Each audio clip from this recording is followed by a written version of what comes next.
Hey everybody, it's Romania Black, and we are on chapters 74 through 76 of Modao Zushi, episodes 5 and 6 of season 3 of the audio drama.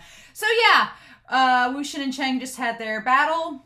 WuXian has officially defected from the Zhang clan. He's staying with the winds and the burial mounds. He's basically cut ties with all of Cheng and his sister and their clan, and so that's really sad. And so I thought last set of chapters we would get to ZIXUAN'S death, and then I guess I forget how much actually happens leading up to ZIXUAN'S death because I've got the audio drama episode 5 pulled up here, and it's Yan and WuXian and Wangji and their date in town. So I completely forgot about that. How could I forget about that? I guess I'm just preparing myself so much for ZIXUAN Yanli's death part 3, the final time I'm going to see it, that I was focused so much on that I forgot the date. But honestly, in the Untamed and in the donghua, that's been some of my favorite parts of the series. So I should have remembered it, but I guess we're going to start with it this time. I'm pretty excited. So I don't know if we'll get to ZIXUAN'S death yet. It's 3 chapters, so I'm not sure. But it covers 2 audio drama episodes, and then we're doing the extra love letter, which I'm not sure about either. I'll have to pull it up here in a second too. So we got 1 extra and 2 episodes, but it's in right now in the Untamed. I'm watching this simultaneously with the Untamed, and in the Untamed we're at Yi City, and I've already seen Yi City in the novel and the donghua, so that's seeing it for a 3rd time, and then this is seeing this all happen for a final time. So it's interesting, and then we're all gonna converge at the Wangji temple at the end there. So yeah, I'm pretty excited, but I don't want to waste any more time. We're going to watch the audio dramas, episodes 5 and 6 of season 3, and then the extra love letter, and then I'm going to stop, go back and read the chapters, read the manhwa, and then come back and talk about it all as a whole. So pretty exciting stuff, right? But let's not waste any more time, shall we? We're going to start this episode off proper, and we're going to do so here in 5, 4, 3, 2, 1, and let's go. With an ominous bird screeching. Nothing to see here. Okay. Go back to their duel. Uh-huh. Uh-huh.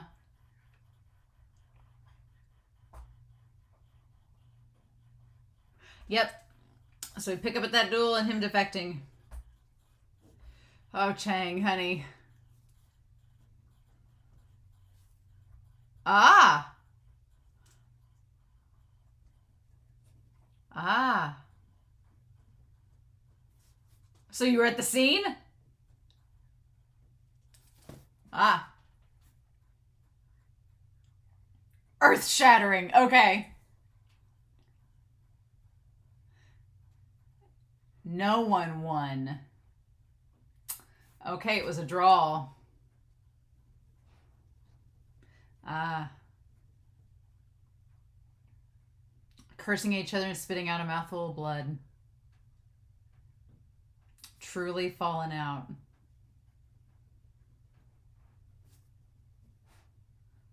Uh-huh. And he is the Yiling Patriarch. All right. All right.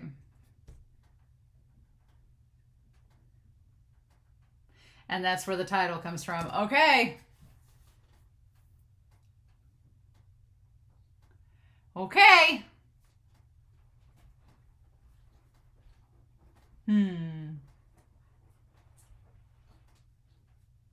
At the marketplace. Should we get the potatoes?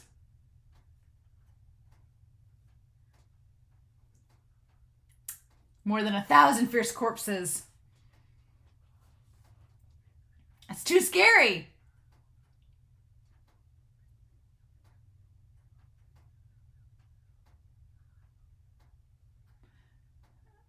His face is as fierce as a raging beast.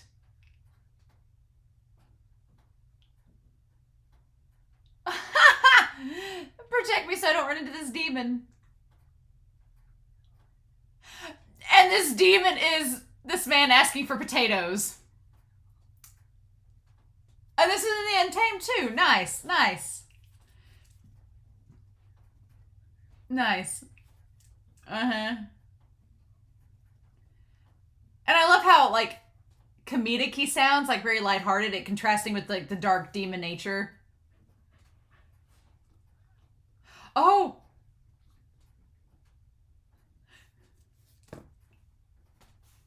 We're going to go find Yan.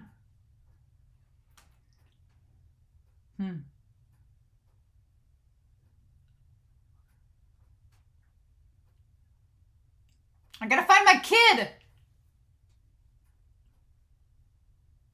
He's chubby! About this height! Oh.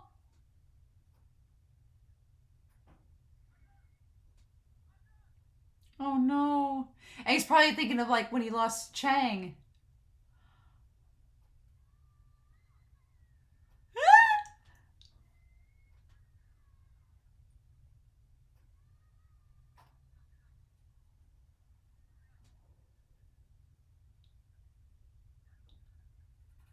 Yes! Why is he here?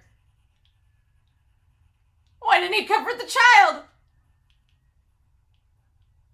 He looks smart and handsome, but he can't even comfort a child. Ah! I am not! He said he's the father.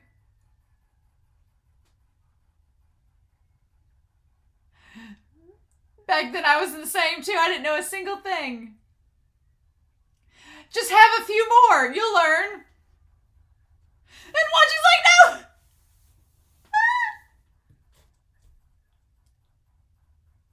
No, none of us did.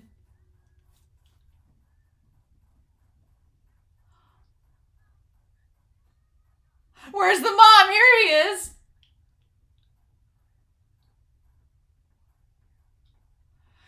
Maybe this is the mother. No, it is. Nothing to see here.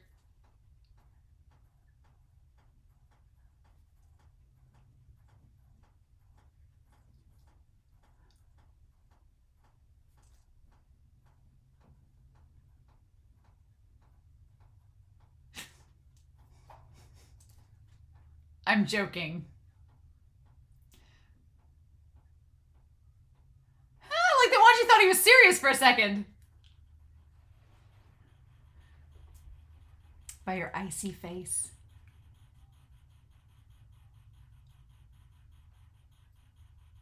Look. Oh, I love him, like, cooing at him.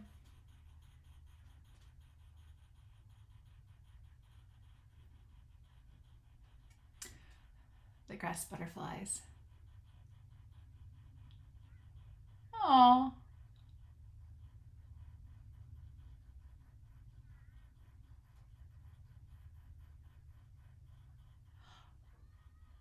Oh.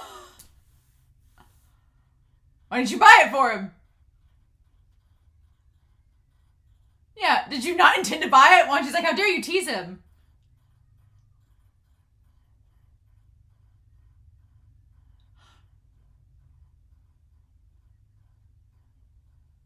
Oh my god.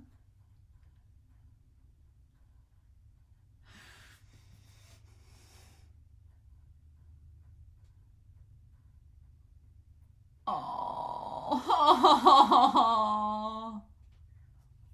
Oh. He spoils.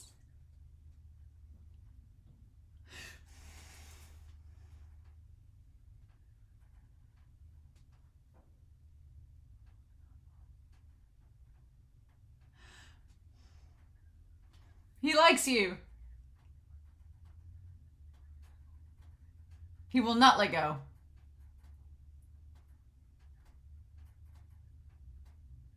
Yes.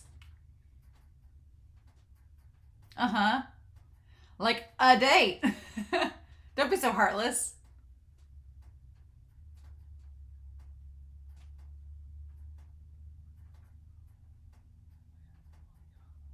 Hang on to him tightly so he can't escape. Oh my god. And I love the picture of WuXian. WuXian looks so soft in that it looks like a mom and dad. WuXian in the photo here looks so soft and like almost feminine. And Wangji is holding Yan, and baby Yan looks so cute in that picture.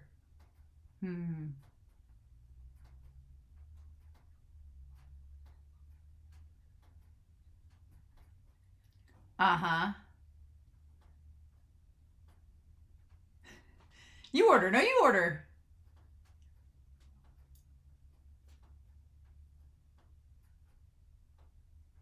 We're not sure how he's ordering.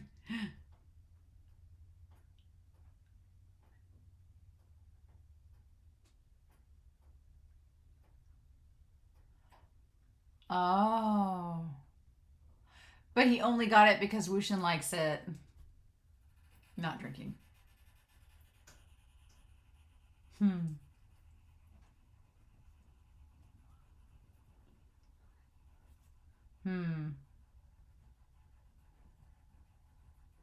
Okay.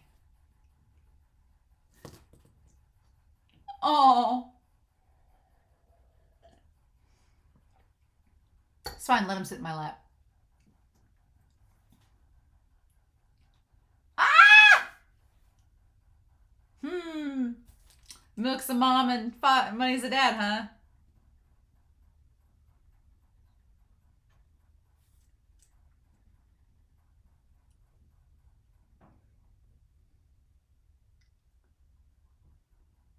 Who ordered this?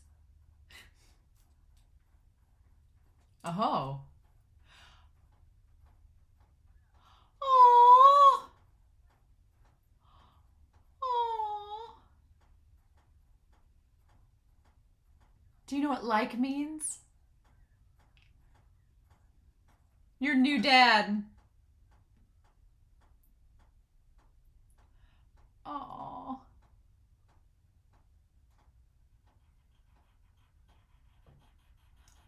Oh.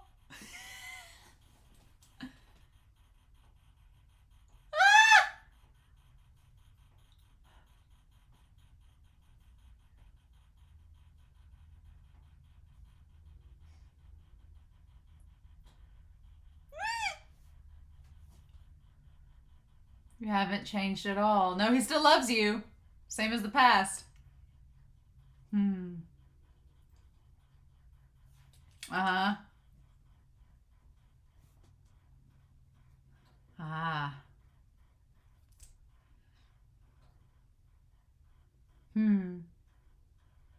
Has anything major happened? Yeah.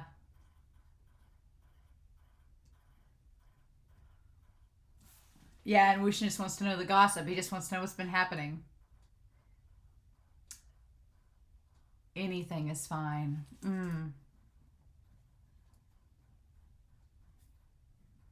Ah.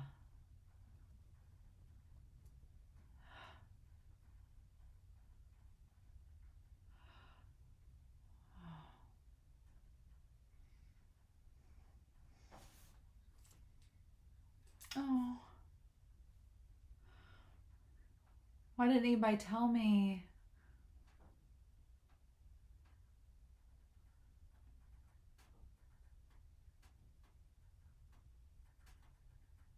Oh. Life favors the damned. Oh.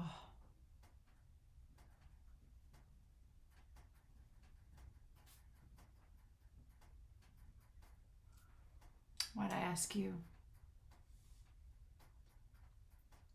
Oh.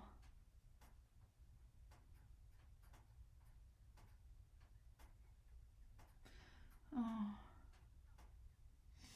Sichuan's not the one good enough for her. She has to like him.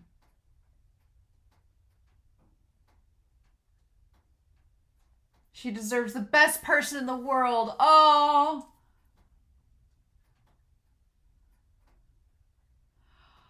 Oh.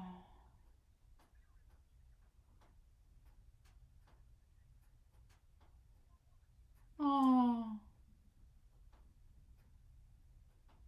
Oh. Oh.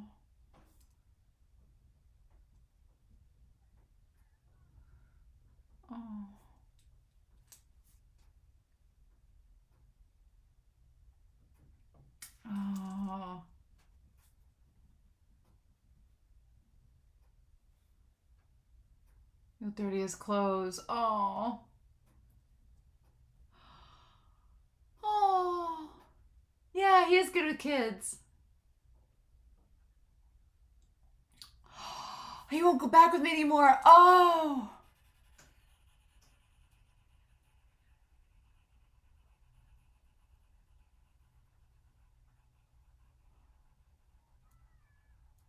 Oh. Are you following me? He followed him to get the toy back. I forgot to bring it. Oh! Oh, he took WuXian on his sword? With Yan? Oh! I'm on a flying sword! Oh.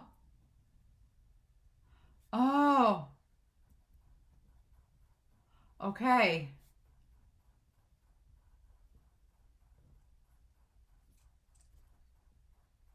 Okay.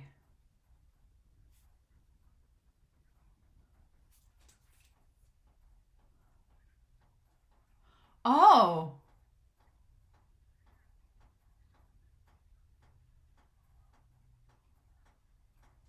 Oh.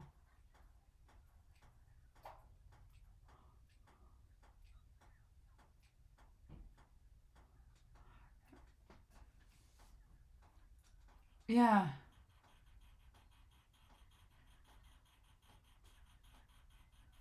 Oh. Okay, so yeah, and this is where the corpses and Ning get out.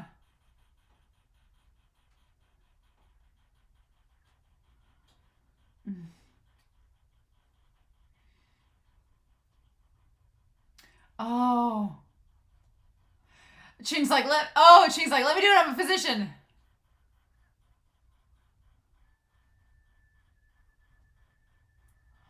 Ooh.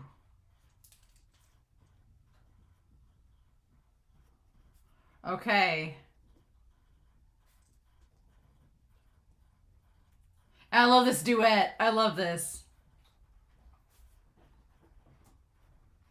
All right. It sounds so good.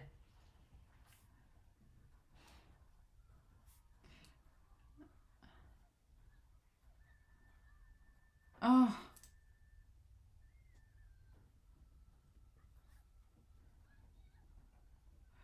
Oh my gosh. Oh, I love that. That was so good.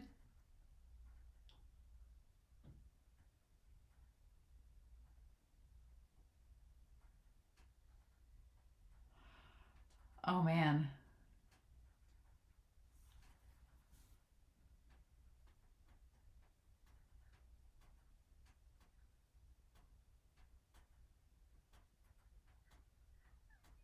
Oh.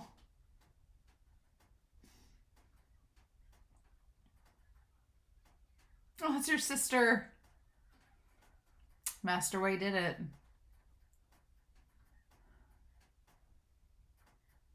I want to cry. But I can't cry. Oh my gosh, I forget that. No. Oh.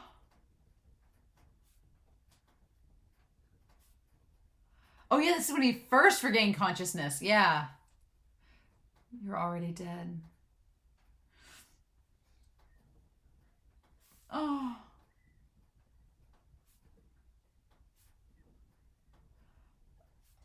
Oh.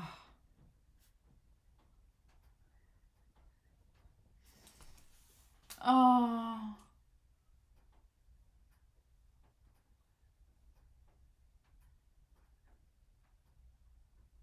While you're here, why don't you just come to my abode? Wangji's like, I've seen Stranger Things today, so why not?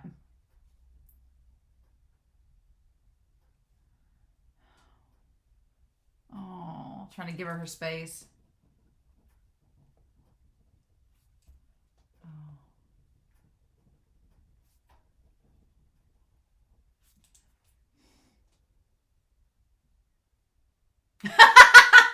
He's like, do you really want me to say? Mm-hmm.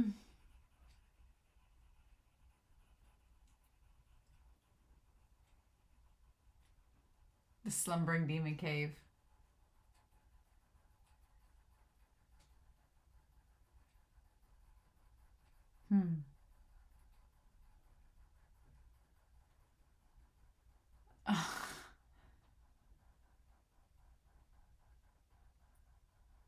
And the blood pool?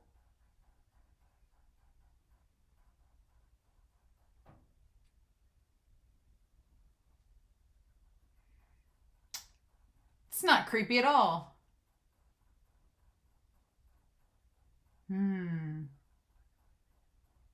Incomplete fierce corpses.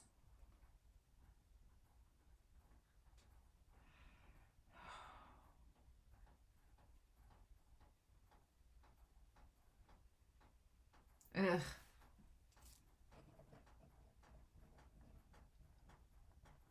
Yeah.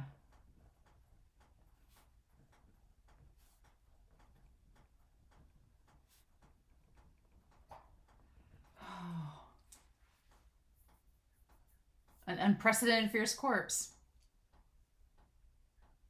Yeah. As long as you're not troubled. Uh-huh. And what if you are troubled?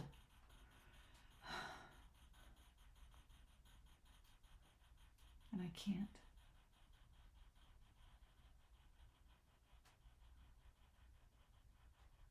Oh. Oh. Yeah. You know what I mean.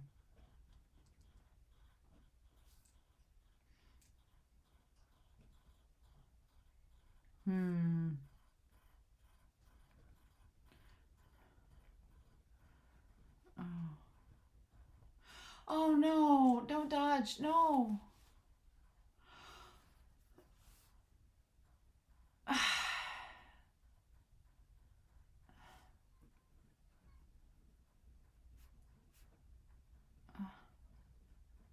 Think I'm dead?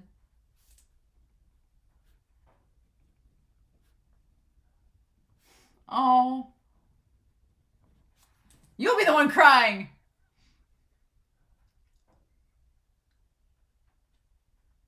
Yeah, she made him spit up the blood.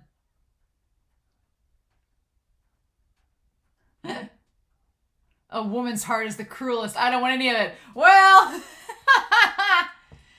don't worry.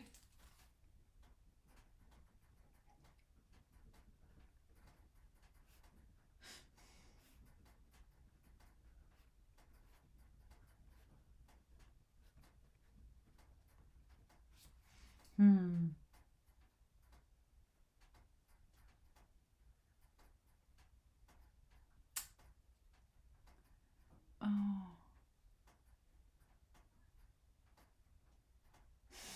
Cheng's like, I'm just gonna fix this place up. I love it. Tea. I like to put tea in.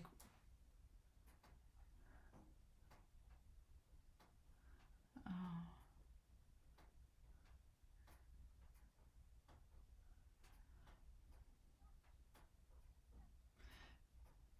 You bring back a bunch of useless things. I bought interesting toys for Jan. Oh my god. You! Oh my gosh. Oh.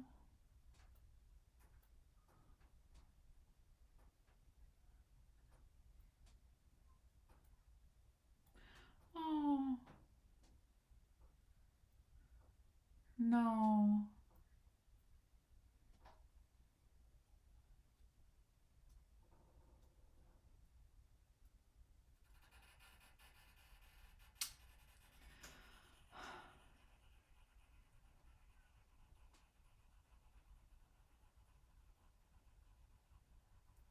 Oh.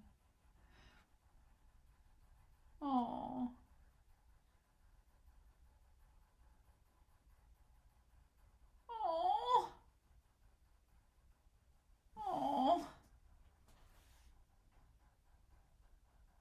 That's so sad. I don't want them to part.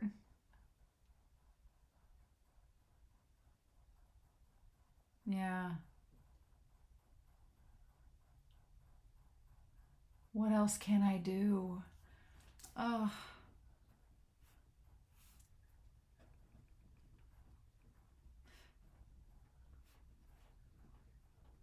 Yeah. Who can show me the path to a path of light, where I can protect people I want to protect without the need to cultivate demonic ways.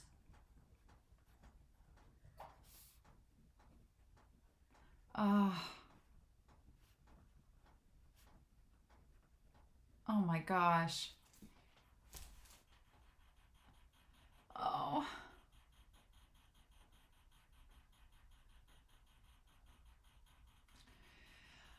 Oh.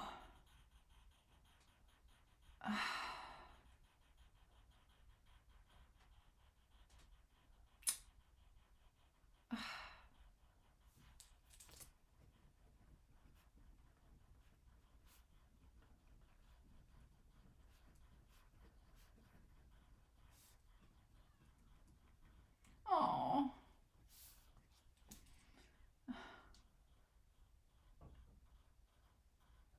Dang it.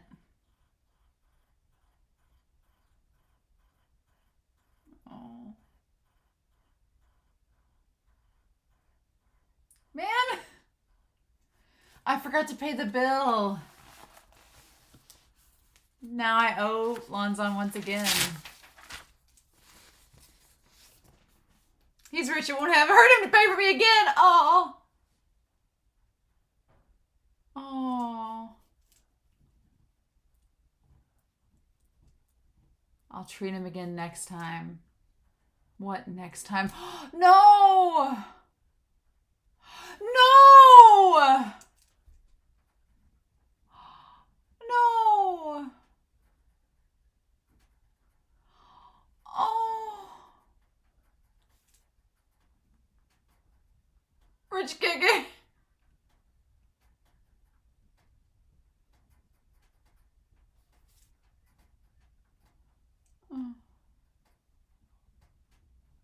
You're poor.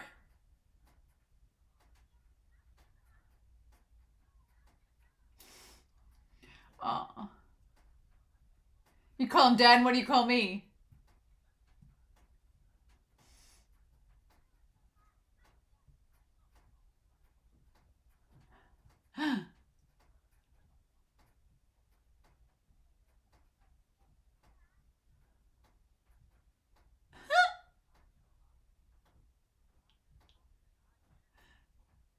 Oh my gosh.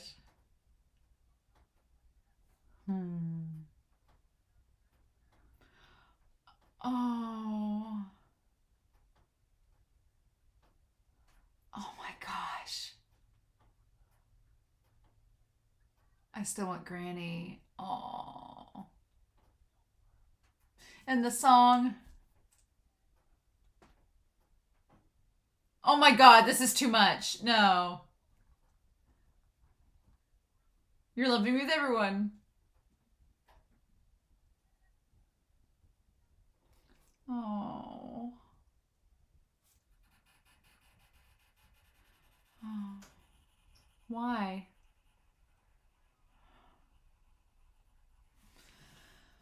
Oh. Why would he have time to constantly revolve around others?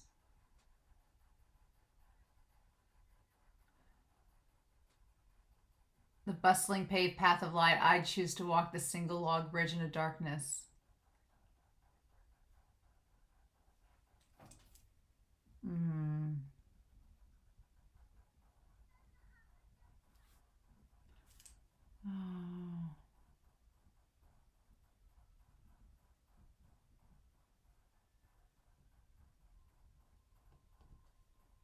Oh. It's so sad. No.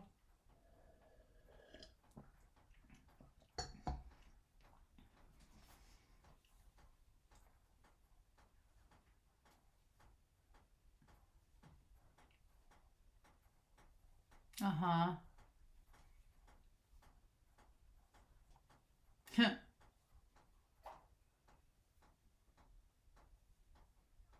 Hmm. Ha.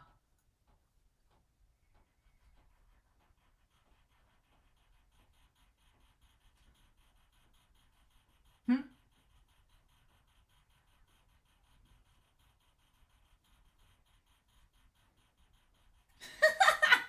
Ching's like, why are you wasting all my money? Oh, the granny.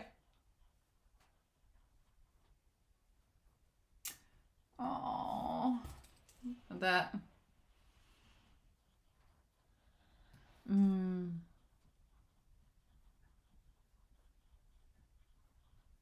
This is a lot like the Untamed, actually. Interesting. It is like the Untamed where they thank him. Wow. Wow. Huh. Did you get possessed? Nope, nope. Yeah, WuXian's like me. He hates needles. To say thank you.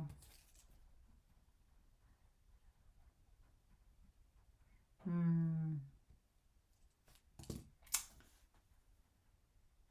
Aww.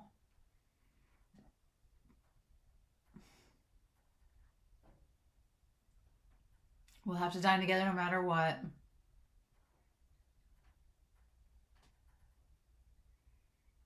Just sit and chit chat and drink some wine. We'll do fine. There's wine on the mountain?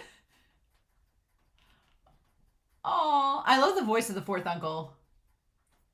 It's very like the rich. He has a rich voice. Fruit wine.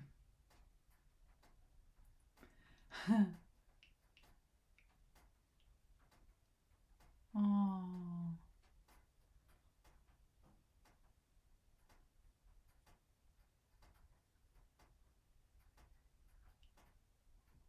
Hmm.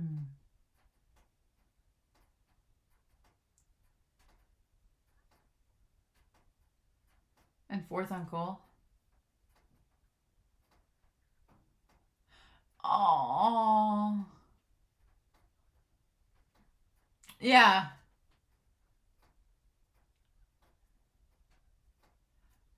Bin Bin.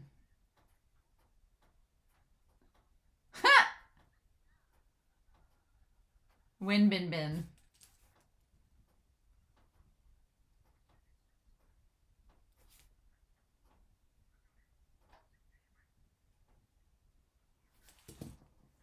Oh, we will walk through fire and water, risk our lives for you.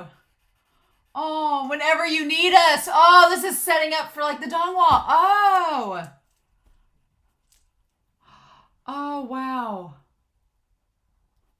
Yeah. It doesn't seem so dark after all. Oh. Oh, and that piano. Oh.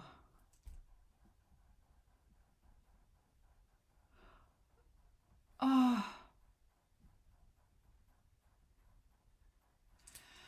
Oh my gosh. That's such a setup for the donghua though, because in the donghua, they all come to help them in the cave, and this is a setup for it. Oh, because he said we'd walk through fire and water and darkness for you if you need us. The path doesn't seem so dark after all. Oh, WuXian, honey.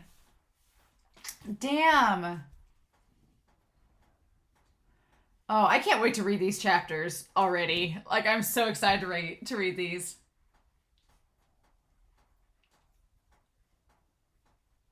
Is this different than before?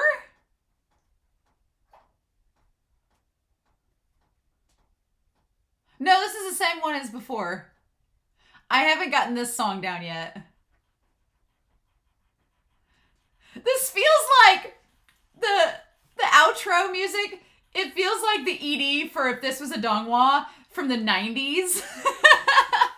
This seems like such a 90s song, like that you'd end the anime or the donghua on, you know? Just the rock vibe of it. I don't know.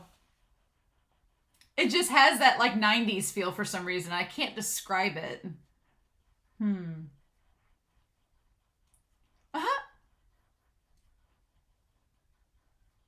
Oh, so they're saying that they cut the song apart and they couldn't piece it together. No, I think we've heard it before though, so it's all right. All right. So I'm going to stop this because we do still have another episode left. Or no, well wait, we've only got a little bit left. That's the preview. Yeah, so he's going to get to see you're getting married.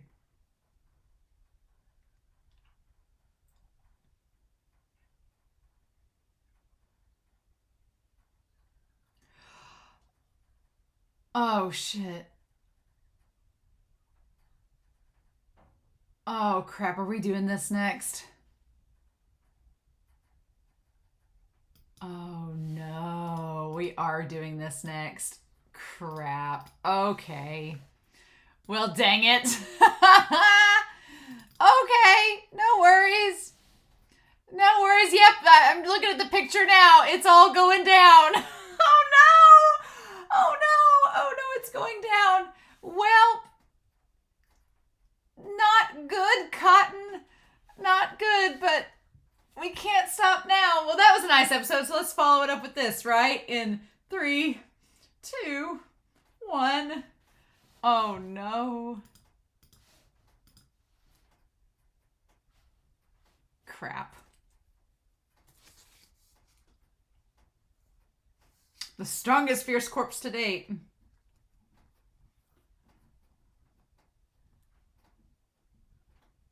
Uh-huh. I'm sure it does. Oof.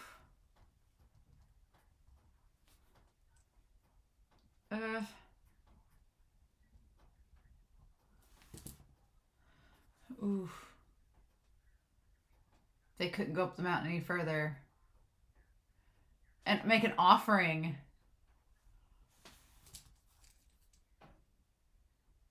The Lord of Evil, the Yeeling Patriarch.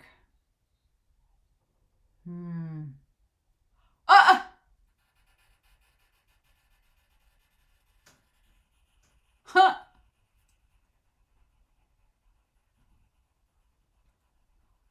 He's like, I'm gonna take your food.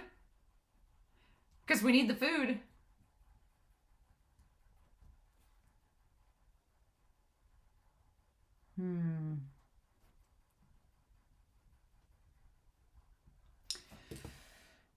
Preparing for the wedding.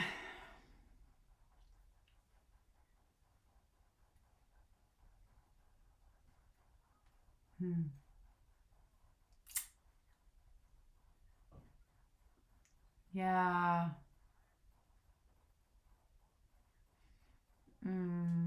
Such bad luck. Who'd want that? Oh, he's gonna buy radish seeds like she asked.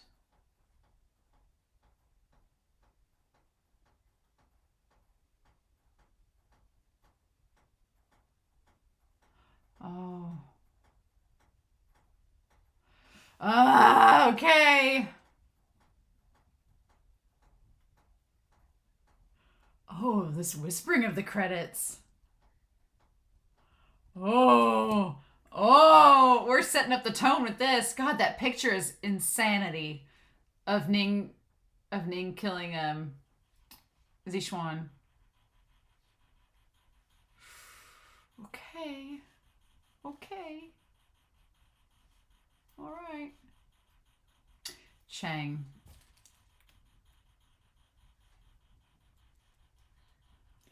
Yeah. You get out. Aw, and Ning's like, okay.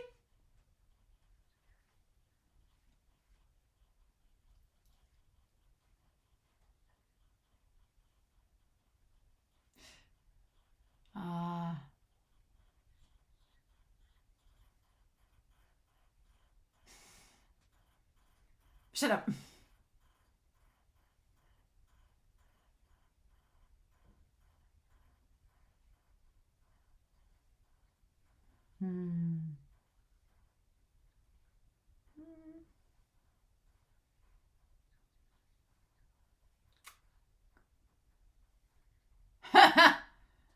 your business.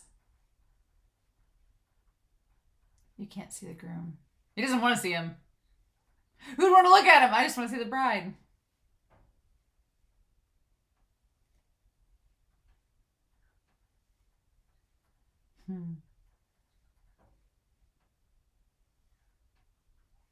Uh-huh.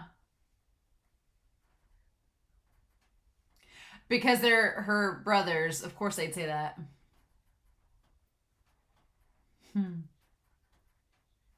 Uh-huh.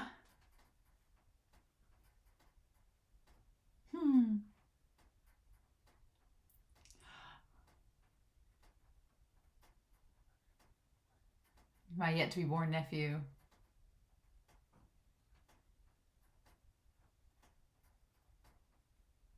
Rulon.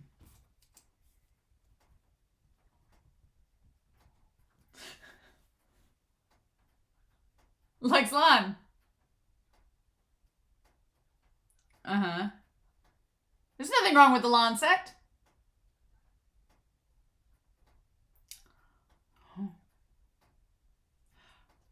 That's not what you used to say. Oh. Uh-huh.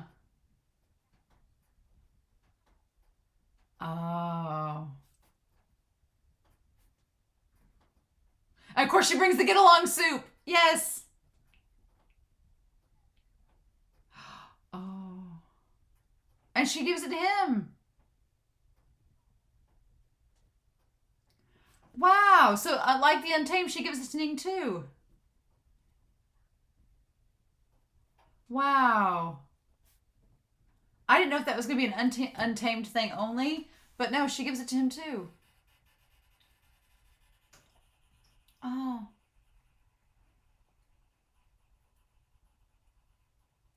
Huh. Hmm.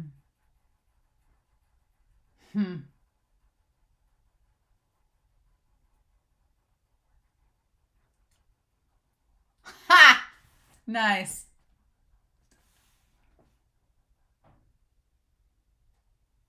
Hmm.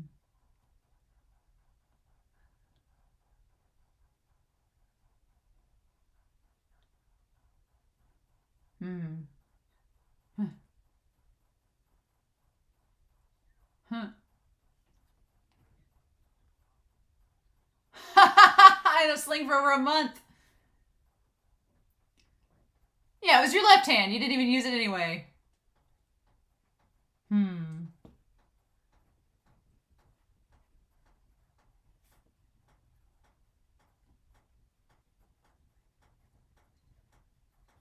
Uh-huh.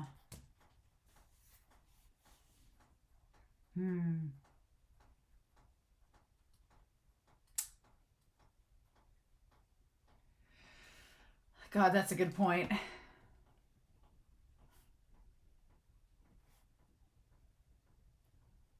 Oh. Wow, that's such a good line.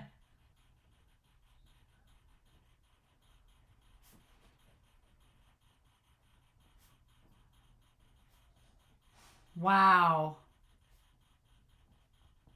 God, that's such a good line. The hopeless feat to save someone, but to harm there's 1,000 ways. Damn.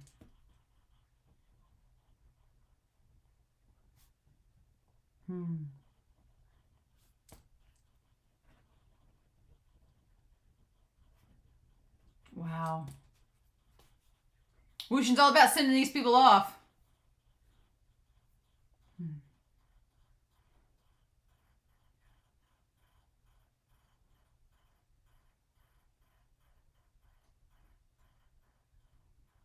Yeah.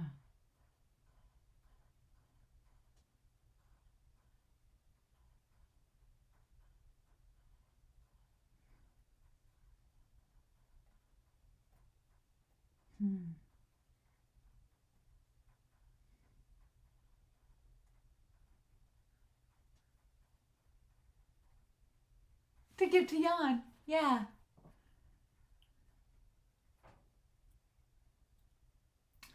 Oh, he can't eat it. Oh, I hadn't thought about that. Ning can't eat.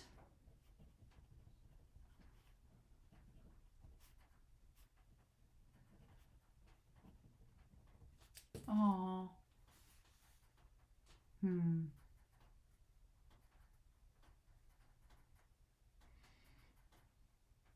Okay.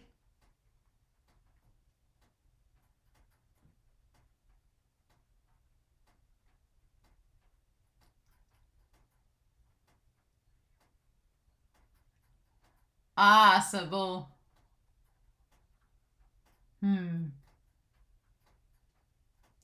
Fourth uncle's really good at carpentry. Aw.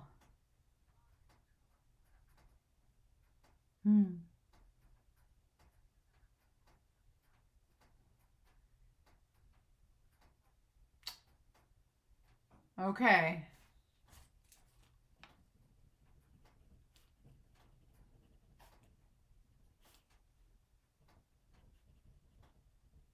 Okay.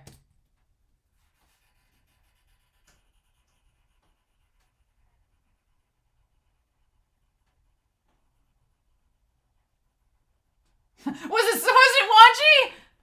Oh, why'd you think it'd be him? Don't you always bump each other by coincidence?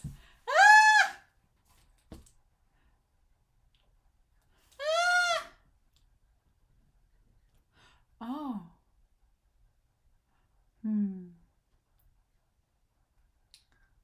Uh-huh.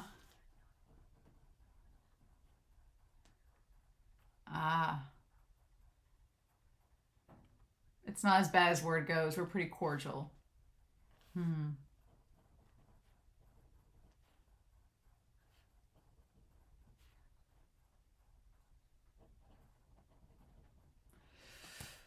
Oh.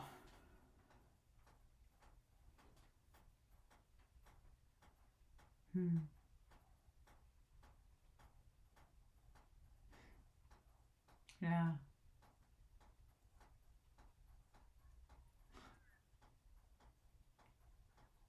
Oh.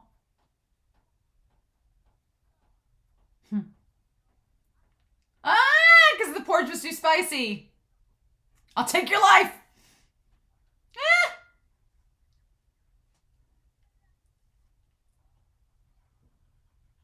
Oh. Slender peach. Oh.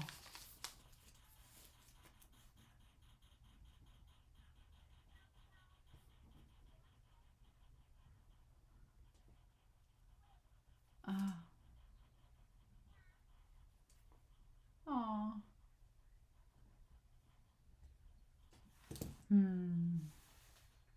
And it ties to the wedding.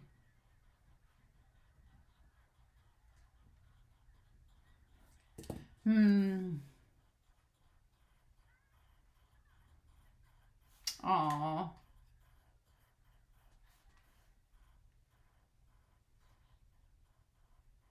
On the fireworks. The first bow to the heaven and earth. Second bow to the parents. And the third bow to each other.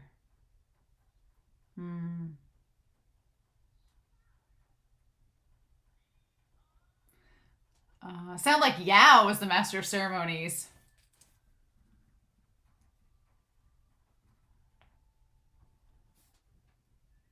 Oh. Okay.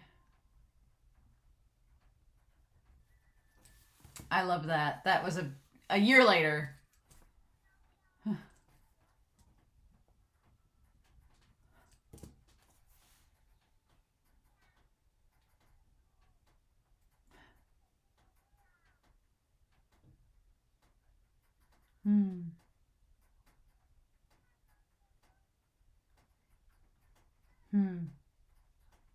What else?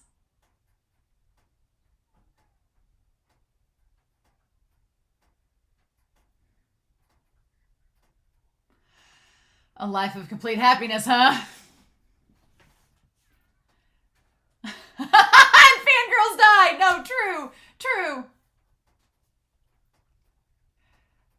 It's gone to buy some things.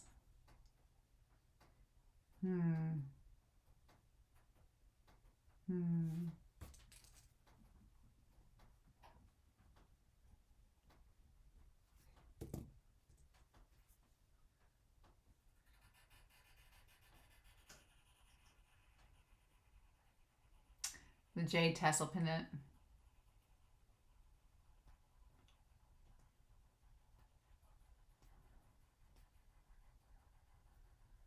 Hmm. Hmm.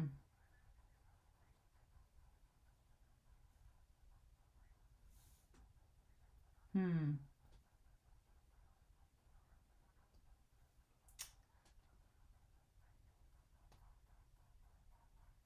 And grabbed his father's sword.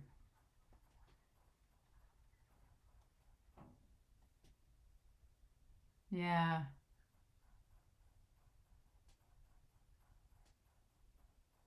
Hmm.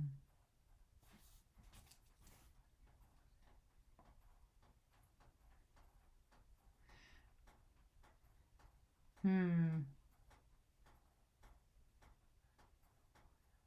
And the full moon celebration.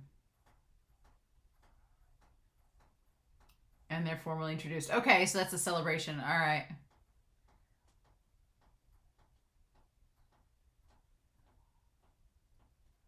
Ah. Okay.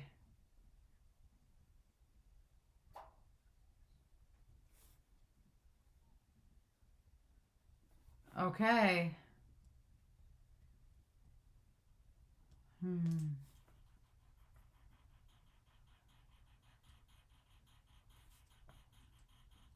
Okay. Okay, so they actually invited him. Like in the Untamed, he just finds out randomly that she's about to have a kid. But here they did invite him. Interesting. And we're going to do the whole thing with the box. With the tassel.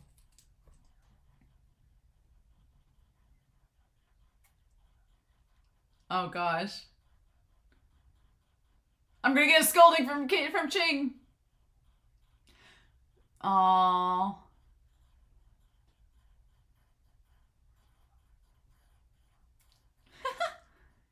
Cover for me. He's like, okay.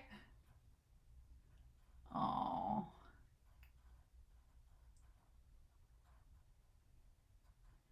Oh, it's just the accessory, yeah. Hmm. Yep, the other gift.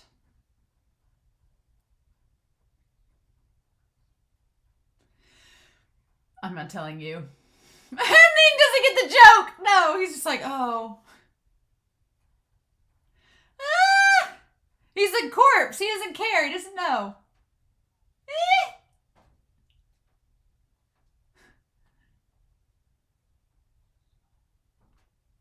Mm-hmm.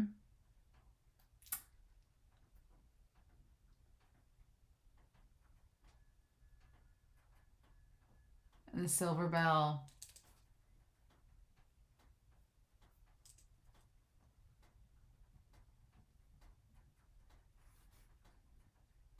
Hmm.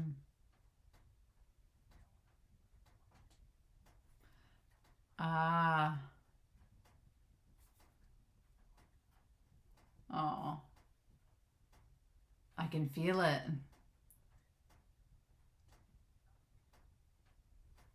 Oh. And this the tassel's a silver bell accessory.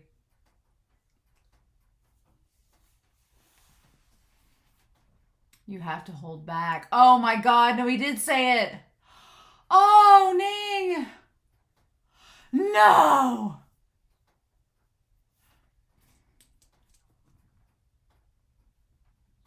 Uh-huh.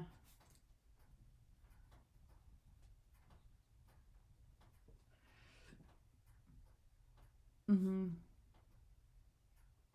Oh no.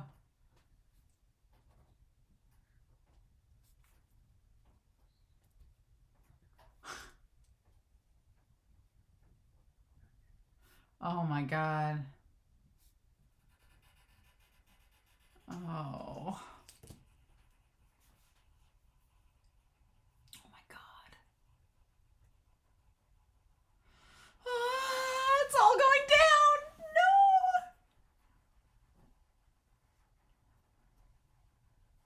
Oh no.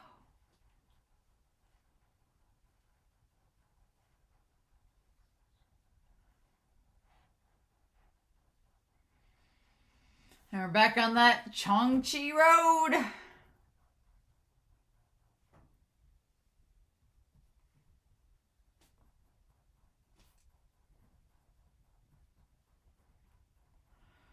Oh.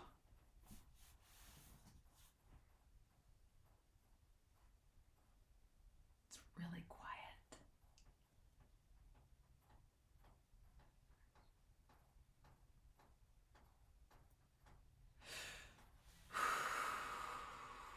Yep. And the cultivators. Yep. Okay, so we almost got hit in the arrow. ZIXUAN, you prick.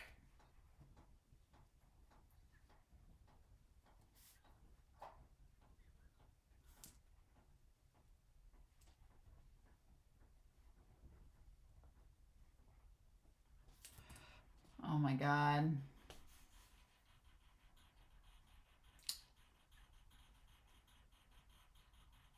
He's like, what curse?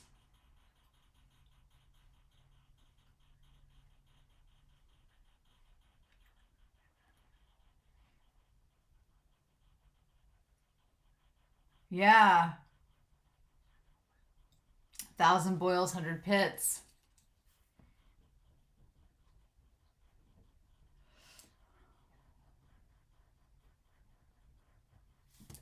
Yeah, what does that have to do with me?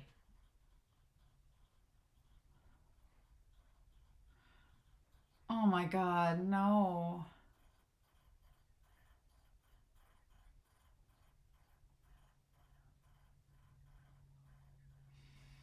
Oh my god. Oof.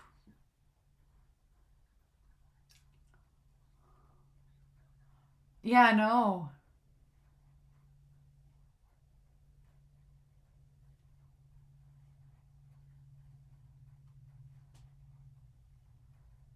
Oh.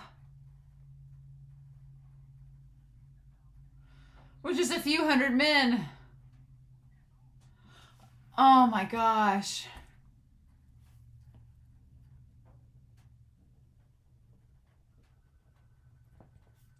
Yep, versus one flute.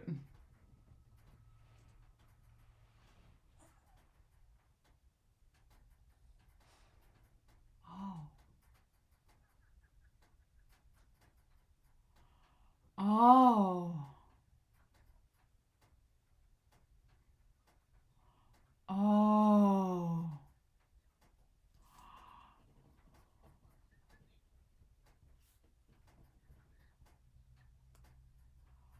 It was a trap.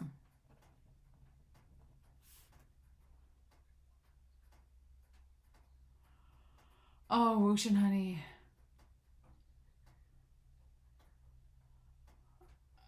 Ah!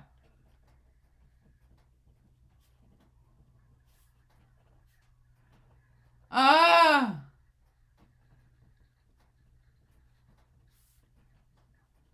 Ah!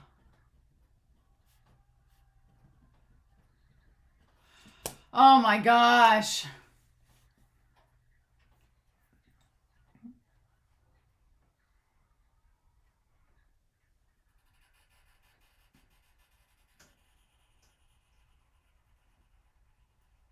Ugh.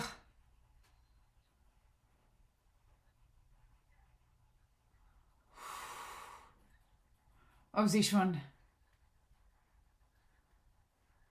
And ZIXUAN attacking him. Oh. Oh my gosh.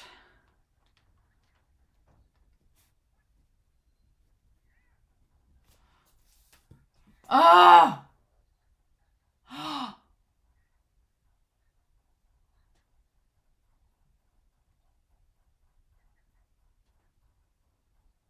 ZIXUAN don't. Yeah.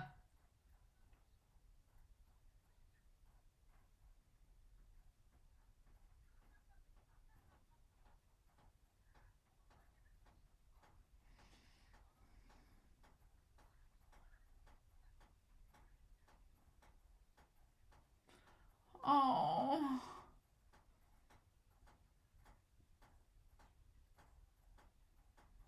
And ZIXUAN.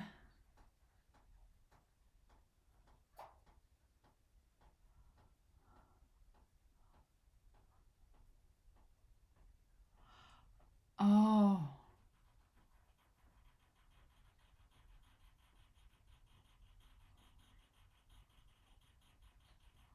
Oh.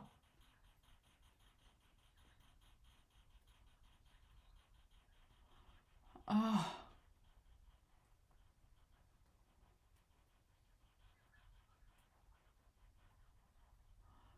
Oh. Oh.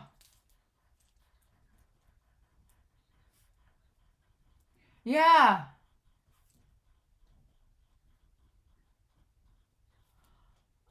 Oh.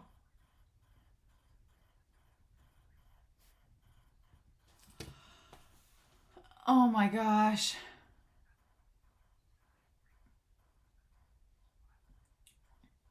Oh my gosh, ZIXUAN, you're awful.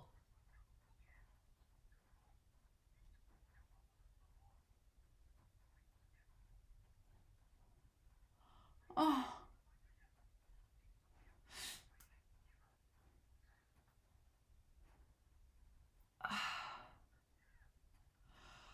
Oh. Oh.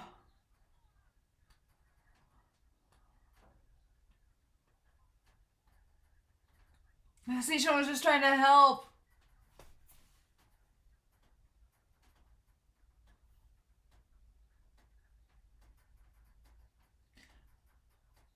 Oh. Oh.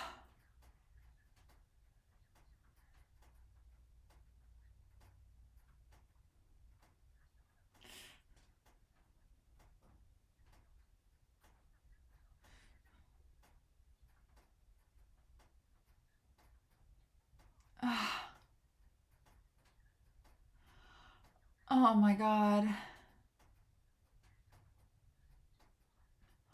Oh. No! No!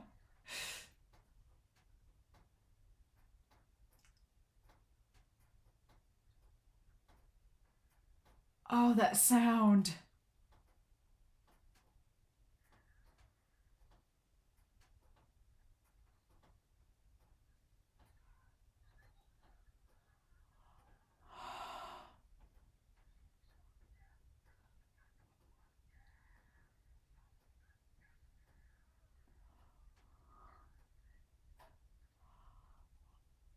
Oh. And they killed him too. Oh.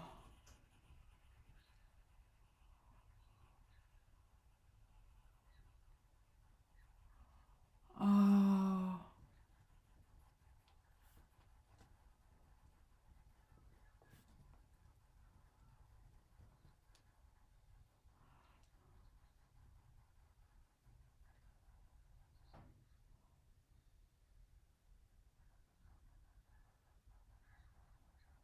Oh.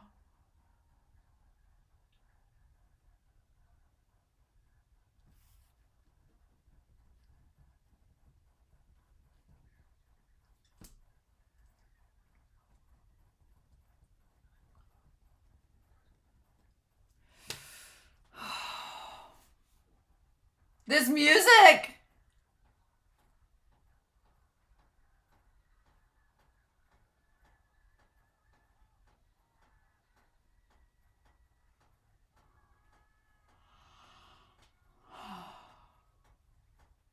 Oh my god.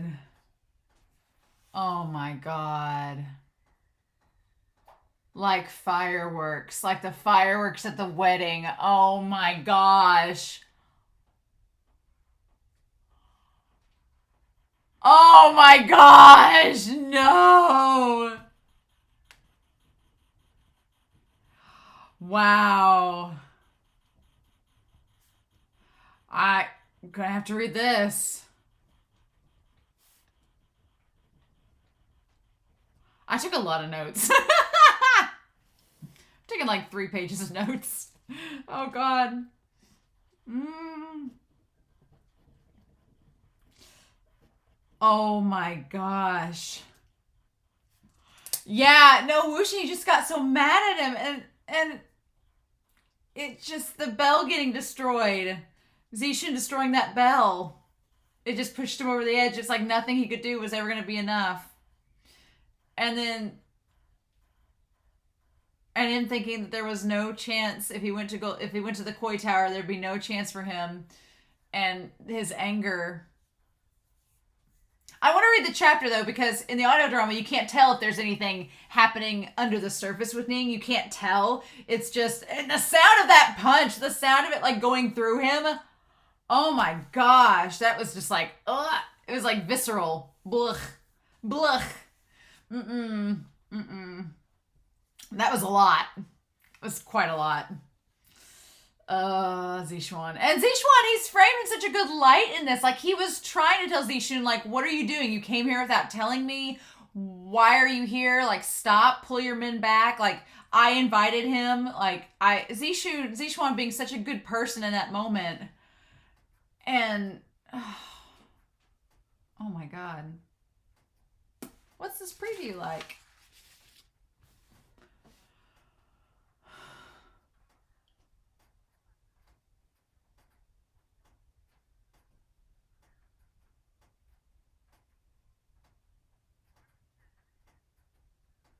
Oh God, we're getting this.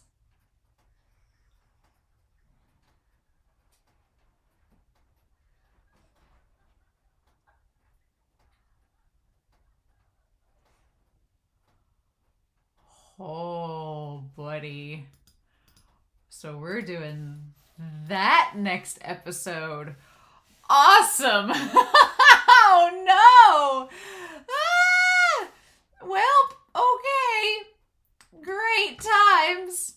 So now that we've had that horrible, painful death of ZIXUAN, let's finish it out with this lovely extra about called Love Letter. And there's a picture of Yanli and ZIXUAN, so it will probably be really cute. So let's do that here in 3, 2, 1, and let's see what happens.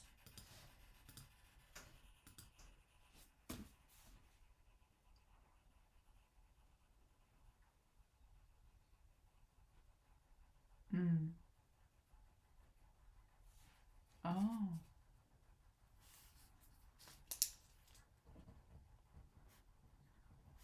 Oh. Oh.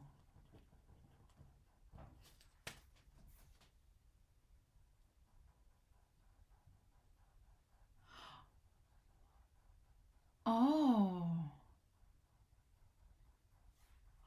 Oh, I'll read it. Really?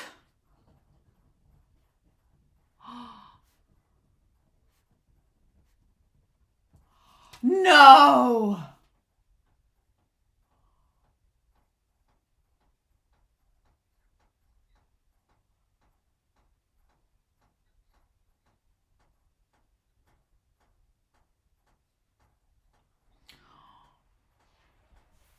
Oh, as elegant as the clouds above.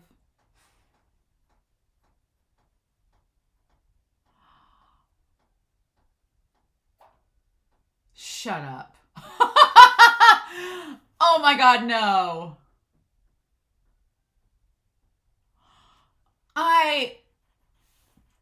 Our adorable peacock.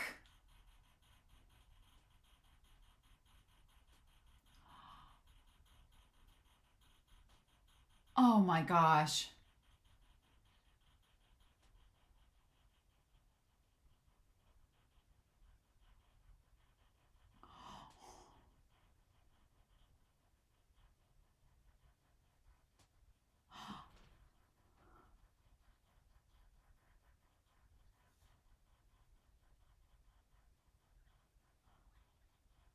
Oh.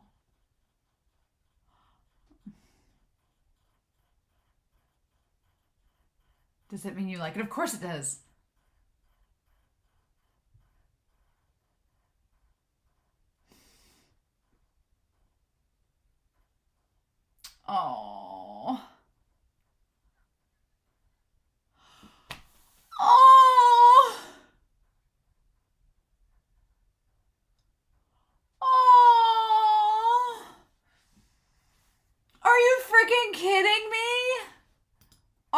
you kidding me?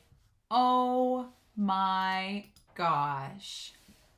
Well, that was the cutest thing I've ever heard. So I'm glad they have us listen to that right after that chapter.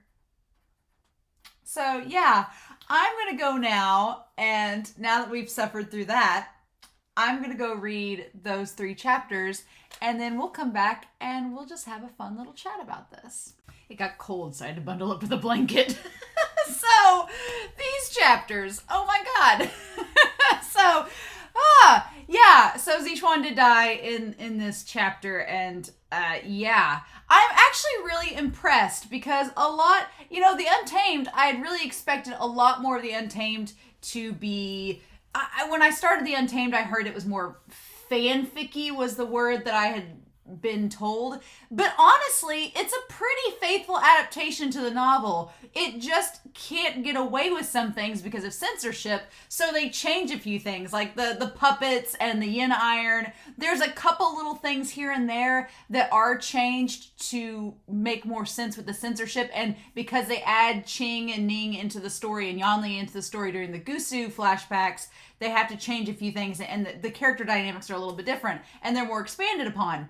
But honestly, most of the stuff that's in here was in the Untamed adaptation. I really liked it. Now, obviously, the novel's better. I do like the novel better in how they describe all this, especially when we get to ZIXUAN'S death. Oh my gosh, and WuXian just lost control. That was one thing that was noted in the donghua. In the donghua, there's the whole array that's under the bridge and under the way and everything, and they blame the array that Yao and maybe Yang set up as being the reason why WuXian lost control. And in the Untamed, Ning's eyes look different, so you think that he maybe was being controlled by someone else at the same time as WuXian. But here, the novel pretty much frames it as, no, WuXian just lost control. He just didn't have it under control like he thought he did.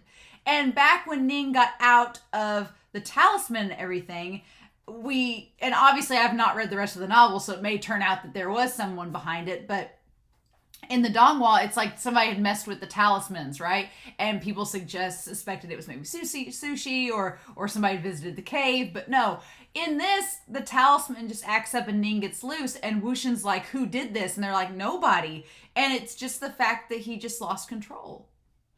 And that WuXian thought he could control this thing, and it's like, no, you can't. You just think you can. And so I like that the novel doesn't shy away from the fact that our protagonist, WuXian, is flawed, and he thinks that he has everything under control. But as Wangji points out, he's like, do ya?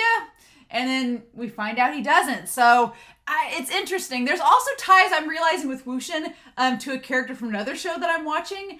And I don't want to bring up for spoilers' sake, but I'm watching another show right now who has a main character that thinks that they can control fate and nothing bad will happen. And I'm like, I've seen a lot of parallels between WuXian and this character. And I was like, interesting. So I'm not going to spoil who that character in that other show is, but if you think you know who it is, you can comment down below. But I was like, funny those parallels happening right now that I'm watching these two shows at the same time and seeing things overlapping. Interesting, especially when we talk about the bridge, the single log bridge into darkness, and that they have no other choice but to walk this narrow path. I was like, God, this sounds like another show I'm watching right now. But, what can we do? So I took a lot of notes. I guess I have a good pen, and my handwriting is not horrible this time around, but I did take a lot of notes for these chapters. And then for the manhwa for these chapters is amazing. The manhwa, the artwork, I took so many stills and screenshots of the manhwa for these chapters. Really good. Really good. I've also noticed, because I was on the manhwa chapters for this are chapters 197 to 205. And as I was reading the manhwa, I kept noticing that they were doing more promos for the novel being released, the English translation. And I was like, that was fairly recent when they released the English translation.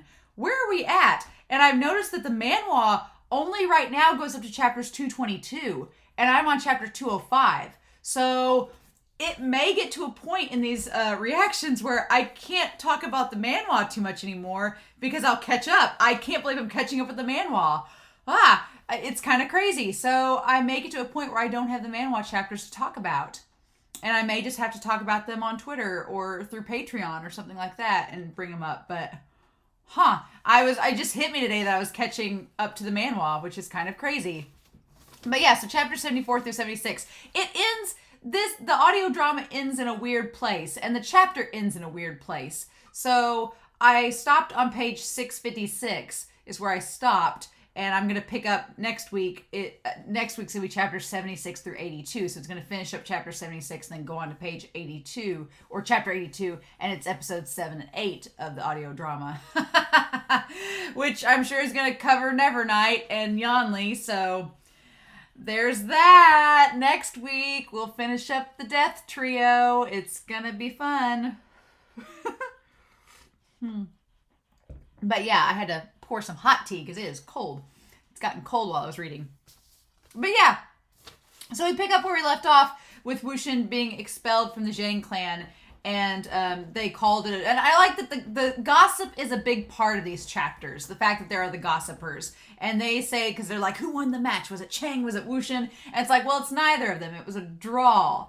But they say that WuXian and Cheng have fully fallen out with one another, which we find out later in chapter 75 that that's not really the case. It was all a big act. And that, yeah, WuXian and Cheng still have some, disagreements between one another. They agree to disagree, but it's not what the gossip's making it out to be. And there's, again, a lot of talk about the gossip and rumors. That's a big thing in these 3 chapters, and the hearsay. And that kind of bites WuXian in the ass at the end with ZIXUAN. And we'll talk about that. But God, these chapters, they were really, really good.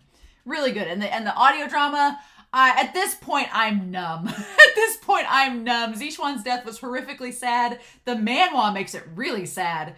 But at this point, it's the 3rd time around, and I'm like, I'm not ready for is next week hearing WuXian's voice actor react to Yanli's death. I'm not ready for that. No. And I know that the Untamed is different. WuXian's death in the Untamed is different than the novel, you all have told me. So next couple chapters should be very interesting, because we'll be in uncharted waters. After the next couple chapters, after Yanli's death, we are in uncharted waters, because y'all have said it's different from the donghua and it's different from the Untamed. And so I'm like, okay, all right, sure thing. We'll go with it. Okay. So yeah, I'm pretty excited about that. But yeah, so I like that they frame WuXian as they're like, he's forming his own sect. He's becoming the Yiling patriarch. He's going to become this master of all evil, and people are leaving offerings at his feet, and blah, blah, blah. And he's a demon. And as they're saying that, we cut to WuXian in the most chipper voice being like, I'd like some potatoes. It's like, because that's the whole thing. It's like WuXian is nothing like they describe him. Yeah, he's powerful, but he's not a malicious, evil demon. He's this guy trying to protect these women and children and older men who are the leftovers of the Wind sect from being killed. And he's out farming potatoes right now and arguing over whether they should grow potatoes or radishes. It's interesting how MXTX frames all of this. But yeah, very much like the Untamed, we find out that a few months of peace, and they frame at the beginning of the chapter that there's been a few months of peace.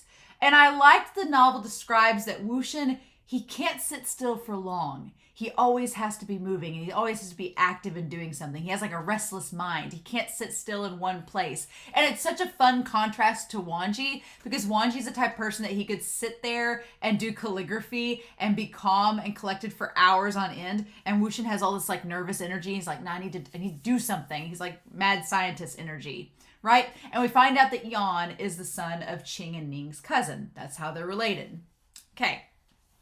So it's just like the Untamed and just like the donghua, where Yan runs into Wangji, and Wangji is just so distraught. He's like, I don't know what to do. I'm not this child's father. And then WuXian just has such a laugh about it. And then WuXian's like, okay, fine, I'll break it up. And I love the idea of WuXian being the mother, that Wangji's the father and WuXian's the mom in the relationship, and they really play it up in these chapters. It's almost like MXTX is saying at this point, WuXian's the bottom, in case if you didn't know. I feel like at this point we're in the third season of the audio drama, and we're in the final stretch, and the romance and spiciness it's the slowest burn of all time, and it's been slowly leading up. And MXTX is like, I think at this point I should probably establish the positions these characters will be in. Wangji is the top. So I feel like that's what these chapters are doing. MXTX is just putting it out there so we know. So we know ahead of time. And y'all made fun of me because I said in the Untamed that WuXian would be a power bottom, and y'all were like, ha ha ha, no. And I'm like, fun times. We'll see, right? We'll see where that goes. But yeah, I love the idea of Wangji spoiling Yan too, that he didn't get a chance to be really spoiled as a child because he had such a strict upbringing. So he's really good with kids. He's very strict and stern. But here's the thing, little kids, they're not dumb. Children aren't dumb. They're just learning, right? And so Wangji doesn't treat Yan like a child. He does, but he doesn't treat him like he's stupid. He tells him, he's like, here's what we're doing. This is how it goes. You do this, right? And Yan's like, okay, sure. And WuXian's like, how dare you? This kid doesn't listen to me at all. It's like, but then they have the line about the milk of the mother, money is the father. You all told me in the Untamed about that line in the translation. And I'm like, awesome. But yeah, Wangji spoils Yan. And then when they go to the restaurant, I love it. I love it because Wangji, when they place the order, he orders the spicy food. And here's the thing. It's not that Wangji likes spicy food. That's where in Yi City, WuXian was like, well, Wangji ordered spicy food all the time when we went out on our dinner dates. No, it's Wangji didn't order the spicy food because he liked it. He ordered it because he knew that WuXian liked it. And he wanted to spoil WuXian just like he spoils Yan. Like Wangji was being considerate and ordered something that he knew WuXian liked, even if he didn't. And it's like, it's nice seeing that. There's also a note in the novel that when Wangji is first confronted about Yan being with him and all the people are like, aren't you his father? And they're all pointing at him and being like, there's a note in the novel that Wangji looked stranger and stranger. His expression grew stranger and stranger. And the author notes that Wangji's not used to being called out and pointed at like he is by all the people. He's not used to being the center of attention in this type of manner, so he doesn't know how to react. It's really good. But yeah, WuXian says that Wangji hasn't changed at all when Wangji refuses to drink. And it's like, no, he's not changed. He's still in love with you. That's the thing. Wangji, it's funny because when I started this series, I kept thinking, man, Wangji's really changed from the past to the present. And it's not that at all. It's not really that he's changed. He's just vocal about it now. He's not hiding it. He's not repressing it. He's being vocal about his feelings and what he really thinks instead of holding back. And I'm like, it's not that he's changed. He's just no longer staying silent. It's like, And there's a line about WuXian and them talking. WuXian just wants to talk with Wangji. He just wants to have a conversation. He's like, we haven't seen each other in a while. He's like, I've been, farming and being with the winds, which is great. But he's like, I just want to talk about anything. Like, I want to reminisce with you, talk about old times. And unfortunately, Wangji's just not a big talker. And so WuXian's like, I can't get anything out of you. And they talk about ZIXUAN and the marriage and everything. And I love that line that WuXian brings up. He's like, life favors the damned. It's like, the only the good die young sort of thing. Which, only the good die young. Yup. That happens in these chapters for sure. Whether it's Ning, whether it's ZIXUAN, whether it's Yanli in the next section. Yep. That never a truer line, right? And I loved, it was so sad. It is sad that WuXian's realizing the effects of what he started, because WuXian, he's like, he defected from the Zhang clan, and now he's seeing the ramifications of that because he defected, he can't go see his sister's wedding. He can't be notified about it. In the novel, he gets kind of mad at first. He's like, well, why didn't Cheng tell me? And then in the novel, he realizes, if Cheng told me, he probably was afraid I'd come show up at the wedding and make a scene and ruin Yanli's big day. And so that's why they didn't tell him. And in the audio drama, it said that she was getting married in 3 days. In the novel, it says 7 days. So there's a little difference there. But yeah, WuXian realizes, he's like, well, damn it, because I defected, now I can't be a part of these things. And it's so sad because in the audio drama, in the novel, he laments to Wangji. He's like, I want to plan this big, beautiful wedding for her, and she deserves the best in the world, and ZIXUAN'S not good enough for her, and everybody thinks it's the opposite, but that's not true. And he's like, I want the grandest wedding for her possible, and for her day to be the happiest it can be. And it's so heartbreaking. And then he's like, well, it doesn't matter, I can't go anyway. And it's like, And Wangji, who's not a big talker, he just, can't really say anything about it. He's just like, He just lets WuXian vent all of his emotions out about it. It's just so sad. But right after that moment, there's Yan gets his toys tangled up. And right after WuXian makes that big, empowered speech, Wangji goes over and he untangles the toy and gives it back to Yan like he was fixing it. And it's like, he made it better, right? And I feel like that's the author showing that Wangji is there to help WuXian, to help mend WuXian, because otherwise WuXian's a mess, right? And Wangji's there to help put him back together.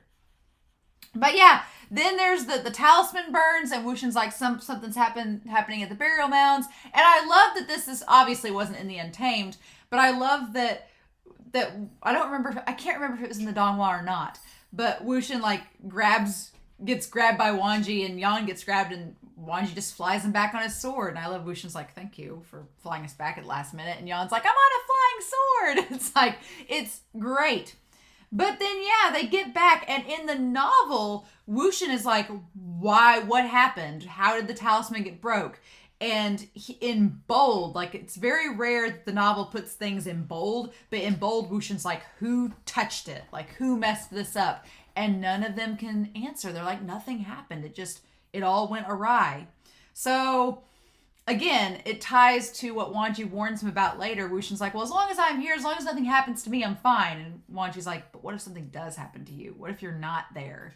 Then things get crazy. What are you going to do then? And we see a hint of that here. But luckily, they're able to stop Ning, and that's when I was in the moment. I forgot that this was the exact moment he regained his consciousness. I forgot that. I was like, I've seen it like 3 times at this point, so I was like, when does that happen? Oh, it's now. Yeah. I also love that the panel in the manhwa is freaking hilarious. But in the novel, WuXian is about to use Chin Ching, and looks down and sees that Yan is still like attached to his leg. And in the novel, it says he tosses Yan to Wen Ching. But in the manhwa, he just looks like he just punts him. He's just like, poop. Like, there he goes. It's hilarious. I laughed so hard looking at that panel. I was like, what is this? It's great. There's some panels in these chapters 197 and 205 in the manhwa. There are some panels that are just absolutely hilarious. And I'm like, I signed up for this. Definitely. I love it. But then, yeah. And during the battle with Ning, Wangji asks him, he's like, because he asked him back when they were leaving the restaurant, he's like, where's your sword? And WuXian's like, I forgot it. And then Wangji asks him again during his battle, he's like, where is your sword so you can defend yourself? Because he gets struck by Ning. And WuXian goes, I don't know where I put it. He wouldn't, because he can't use it anymore, but Wangji doesn't know that. And I feel like it's setting up for when Wangji figures out later on, when they do the Golden Core reveal. I feel like that these chapters and these moments are setting up Wangji to put the dots together and be like, oh, that's why after all this time you didn't have your sword and you couldn't do these things. I kept asking and you kept just evading the question. That's why. And I feel like it's setting up for that. But yeah, so they get Ning, his consciousness back, everything's fine, and then Wangji tries to heal WuXian, and I like that WuXian like stops him. He's like, no, he's like, stop, because he doesn't have a golden core anymore. He doesn't want Wangji wasting his energy, and he's like, Ching will heal me, because Ching knows what she's doing because she knows he doesn't have the golden core anymore. Makes sense. And then, yeah, the duet with their strings and the flute together, that was so well done. The audio drama, the duet was very, like, it sounded just interesting. It was a very cool moment between the two of them. And then, yeah, Ning regaining his consciousness, and that line where he's like, I want to cry, but I can't. It's like, oh, and finding out that he can't eat, he can't do anything. He realizes he's dead, but it's like he's brought back. It's such a moment. And then, yeah, WuXian takes Wangji to go and see the house. He's like, welcome to my abode. And Wangji's like, I'm not impressed. The Untamed does a fabulous job of Wangji looking around being like, well, this is a fixer-upper, you know? And then we have the scene where Cheng makes him spit up the blood and everything. But yeah, so Wangji has the conversation with him. And he's like, when they're at the blood pool, he's like, are you sure you're going to be able to control this? Like, are you sure? And he has that conversation and WuXian just gets mad. He's like, I thought we changed the subject. He's like, why do you keep bringing it back up? And it's because Wangji's concerned for him, right? And WuXian just keeps evading it. And Wangji asks the same thing that Cheng asks. He's like, are you really going to keep doing this forever? And Wangji isn't as blunt. I really want to talk about Cheng's conversation later because I loved that. But WuXian's like, I just don't want to talk about it. And he's like, don't look down on me. And it's not that Wangji's looking down on him. It's that Wangji's concerned about him. But WuXian just can't. He doesn't want to admit it. And Wangji tries to heal him again. And WuXian shoves him away. He's like, no, I don't want your help. And it's so sad. Like, I'm glad we know in the present time that WuXian and Wangji are on good terms. But it's so hard in the past to see this. And see WuXian just pushing Wangji away when Wangji's trying to help him. And that idea where he's like, well, when Cheng comes in, he's like, there's a moment where Cheng comes in and gets him to spit up the blood. And she's like, there's more where that came from. And WuXian's like, a woman's heart is the cruelest. I want none of that. And I'm like, that should be indicative. I feel like that's another moment where MXTX is like, WuXian doesn't like ladies. He's here for Wangji. And, you know, you can make the argument that WuXian's bisexual. But I like the idea that he's like, I don't want a woman's heart. And it's like, not anymore, you don't. I like that just subtle little line that's thrown in there. But yeah, and then I brought up page 637. It's towards the end of the chapter, but the idea that when him and Wangji are walking back down with Yan, when he sees Wangji off, like WuXian likes to see people off.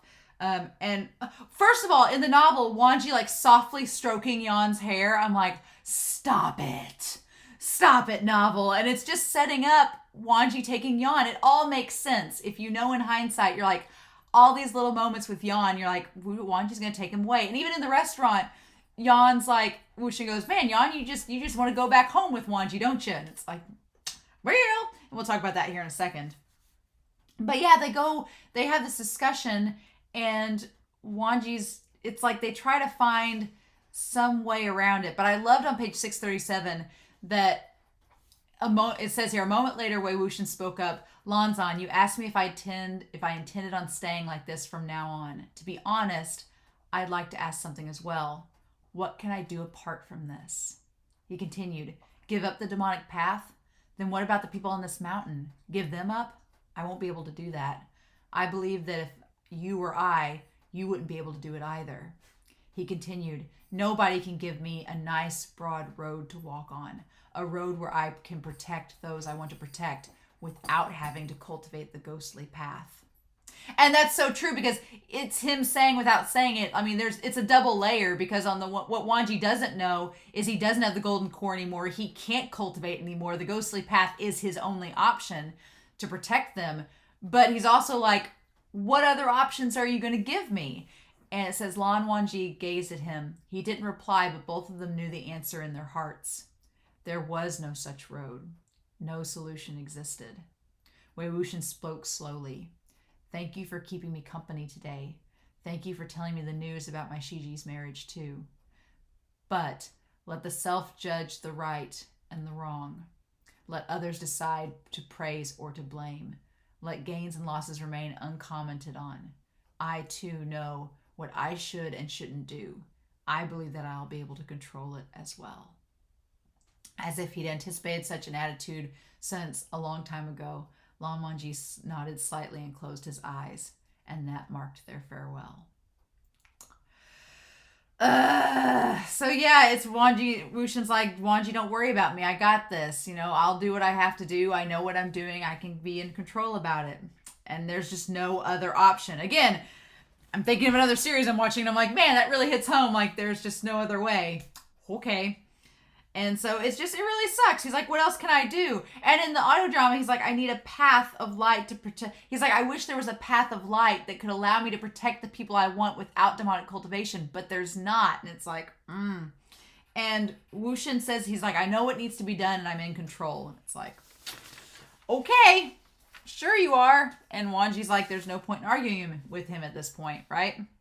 It's just not gonna work. So yeah, so then we go back to WuXian here, and I get so sad in this scene because he has the conversation with little Yan, and he tells Yan that he doesn't think he's gonna see Wangji again, and it's so sad. He's like, maybe we're just not meant to be friends, and I'm like, damn it, no, stop. He's like, maybe in the future we could be friends, and I'm like, yes. It's like a good foreshadowing with that too. And then we set up, and it just sets up Yan going to Gusu. He's like, oh, you wouldn't like Gusu. They're really scary there. They make you read lots of scriptures and write things. You'd be scared if you went over there. And it's like, in hindsight, you're like, man, MXTX just setting up Yan going to Gusu, like, all in these chapters. And I love that Yan he's like, I didn't want to call you the mom, WuXian. That's weird. WuXian's like, Mom? It's like, yeah, you kind of are. But we have the conversation about the broad path of light versus the single log bridge to darkness. And a lot of you have said that line is going to come up later. So I've got it filed back in the back of my brain. I don't want to know. I don't want spoilers. But I know it's filed in the back of my brain. But the idea of the single log bridge to darkness. But then when he goes back and sees the winds, and they're all waiting for him and the lanterns are lit, he's like, a single path to darkness. Well, maybe it's not so dark after all. It's like, he realizes that this is his other family and they accept him, and that he's not alone in the darkness, that he has these people to help protect him, which makes it all the more sad because when they die later on, it's like his lanterns, his lights are just all extinguished, and then he is alone in the dark. And it's like, ugh. But yeah, so there's the scene of them all together. There's the fruit wine. Yan doesn't want to leave for Gusu. He wants to stay with his granny. Hashtag sad. And then the town says the big thank you. And they have the dinner and he has the fruit wine. And WuXian says he feels refreshed after it. Like he feels like he's been renewed. And then we meet some of the Wen clan. There's like the fourth uncle and there's Wen Bin Bin, which is really cute. And the town says thank you and all of that. And then the town makes the note in the audio drama in this. They're like, we'll walk through fire and water, through shadow and darkness. We'll walk should you need us. And I'm like, knowing the donghua with the burial mound scenes when the ghosts all come back to help them, which we're going to get to eventually, I'm like, oh, cool. So I don't know how the Untamed is going to do that. I'm not at that point yet. But I was like, oh my gosh, there we go. That's just them saying they were going to help. It was like a nice little foreshadowing to what we know happens later on. Good on ya. But yeah, and then WuXian notes that the path doesn't seem that dark after all. And during this whole thing, Cheng asks him about Wangji in the novel. Cheng is like, so, you and Wangji, huh? How's that going for y'all? And WuXian's like, I don't know what you're talking about. And Cheng's like, you guys are on a birth name basis. You know, in Japan with anime, it's a first name basis. And here with the donghua and the audio drama here, she's like, you're on a birth name basis with them. That's quite bold of you. And WuXian's excuse is he's like, it's not a big deal. We've been on a birth name basis since we were young. So he doesn't care. I don't care. And I'm like, y'all say you don't care, but it's still, here's the thing. WuXian, he's like, it's not a big deal. We've been doing that since we were young. But I'm like, WuXian, you know how strictly Wangji follows the rules and how prim and proper he is, supposedly. I'm like, don't you think it's odd that you're the only guy he calls on a first birth name basis? Even though he's a big rule follower? Doesn't strike you as odd? Not at all. Again, our chaotic gremlin is oblivious in many respects. But he also says, because Cheng says, well, I heard that you guys were like fire and water. You didn't get along very well. And WuXian's like, those are all rumors. They're all rumors. They're not true. We both have, he said in the novel, he says, we both have had bad tempers, but we've argued, but we're not friends. And I'm like, ah. And then furthering the whole idea of the mom and WuXian being the bottom in this situation, there's a moment where he tells Cheng that he'll cook some food up for him and get ready. And she's like, oh, you're a cook? And he's like, I could be an excellent hostess and housewife. And I'm like, can you now? It's just, again, MXTX is just throwing these little subtle crumbs being like, when we have spicy things later on, here's the context, right? And so then, yeah, then we cut to episode 5 of the audio drama, which is chapters going from chapter 75 into chapter 76. And again, the gossip. We had the whole thing with Cheng and the gossip about Wangji. We had the gossip in the last episode, but the gossip in this episode, it's so sad how chapter 76 starts out, because in the audio drama, they're gossiping about Wen-Ning and just talking about the ghost general and how he's like the scariest thing on earth and everything. And in the novel, we go from this beautiful, peaceful scene of them all having the dinner together and showing just like what a peaceful, wonderful time it is for the Wen clan there in the burial mounds. And the next paragraph in chapter 76, they're talking about how the townspeople are like, there'll be no peace thanks to the ghost general. Now the world will never know peace because of the Yiling patriarch, the symbol of evil. And I'm like, all this gossip, like it was just, the Wens were happy and they were just having this peaceful time, and everyone down below were just thinking they were the worst things in the world. And it's gonna tie to what Cheng brings up, and it's beautiful how it all weaves together. Like everything ties in so well. And we're gonna bring this up, but Cheng isn't wrong. And when we get to it, it's like Cheng has some pretty sage words, you know, and WuXian just doesn't listen because he doesn't think that it'll apply. So the people have been offering up peace offerings, and there's this big banner that's like, you know, the Supreme Lord of Evil, the Yiling Patriarch, hooray for you. And they leave him like peace offerings of like food and things. And WuXian overhears them talking about this in the town square. And he acknowledges, he's like, yeah, I took those offerings. Y'all gave us free food and wine. Of course I'm going to take it, but y'all aren't welcome to the clan. Like, he's like, if you're going to leave it there, fine. That's your own problem. But it's interesting because in this, we'll talk about Baby Ling and everything. But yeah, so I'm getting ahead of myself. He finds Yanli, and oh my god, the manhwa outdoes itself with Yanli. Like, she looks so beautiful. She looks so beautiful in this. It's awesome, and it's great. And WuXian and Ning meet up with Cheng and Yanli. They see the wedding dress. They do the courtesy name. It's great. And the courtesy name, I like that Cheng is like, well, you didn't used to get along with Wangji and them so much. Why do you want to name our kid why do you want to name our future nephew after him? And WuXian's like, I don't know what you're talking about. We've always been friends. And so I like that it's a WuXian's subtle transition to liking Wangji more and more and being more vocal about it. It's interesting. But yeah, so, and it also makes sense, several of you noted in the last couple of episodes of the audio drama that Cheng kind of sucks at naming things. So Yanli's like, we'll have WuXian do it. But then she acknowledges it was Cheng's idea. So maybe Cheng is self-aware. Maybe he realizes he's not good at naming things. He's like, we'll just have WuXian give him a courtesy name. Fine. Rulon. I love it. But yeah, so then we have this moment where Yanli gets out the get-along soup. It's the iconic get-along. Yanli's soup is a character in this series. It's a side character as Yanli's soup at this point. It's been so much in the story. But I love the banter, not only in the audio drama, but in the novel. The banter that Cheng and WuXian have back and forth is so good. And it establishes that whole duel and everything, because they're like, well, how long did it take your arm to heal? How long did it take your gut to heal? Like, they acknowledge that the whole duel was just an act to get everybody on board with believing that the Jang clan was no longer connected to WuXian, so that they'd be okay and be left alone.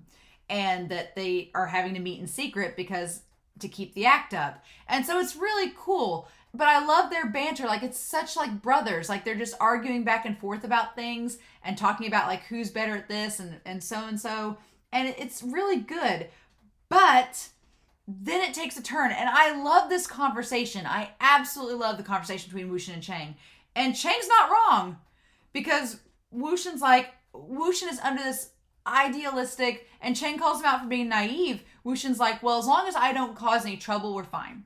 He's like, if I just stay up in the burial mounds with the people there and I don't cause trouble, then we'll be fine. And Cheng's like, are you kidding? Cheng's like, who are you kidding? He's like, just because you don't cause any trouble doesn't mean that trouble's not going to find you and they're not going to look for you. And Cheng's like, you've got this reputation now and nothing's been done to stop this reputation from spreading and getting worse. He's like, it's only a matter of time before the people come and seek you out and try to infiltrate and seek you out the burial mounds and not leave you alone. And WuXian's like, no, it's fine. And on page 645, this line, I love it. I absolutely love it. So there's a moment here where when Ning's stuttering answers swept in from outside. After a while of silence, Cheng asked, "You'll stay like this from now on? You got any plans?" Wei Wuxian, "Not at the moment. None of the group dares to go down the mountain. People don't dare to do anything to me when I go down the mountain either. It'll be fine as long as I don't stir up trouble on my own." "On your own?" Cheng sneered. Wei Wuxian, "Do you believe that even if you don't stir up trouble on your own, trouble won't come and find you? It's often impossible to save someone, but there are more than 1,000 ways to harm someone." That line, I love that line. In the audio drama too, it's like it's easy to harm someone. It's very easy to harm someone. It's harder to save someone. It's harder to be kind and forgiving than it is, and it's easy to be violent. I'm like, oh my God. Like that line's so good, and Cheng's not wrong. He's like, he's like, you know how these people are. They're eventually going to pester y'all until they get in and hurt you. He's like, no. He's like, you can't just sit around and do nothing. And Cheng kind of mocks him about it. He's like, you never listen to my opinions. He's like, one day you'll come to understand that I'm the one who's right. And then he drank the leftover soup in one gulp and stood up. "Wow, I'm impressed. Round of applause for the Yanli patriarch." And Wuxian spat out a bone. "Are you done yet?" It's like, And so, yeah, and then they have to leave, and they can't even really properly say goodbye because they don't want to be seen. And then Ning takes the soup back to Yan, and we establish that Ning can't eat, which is really sad. But, so we also established that Ning has this amulet that keeps him in control, right? That keeps him in control.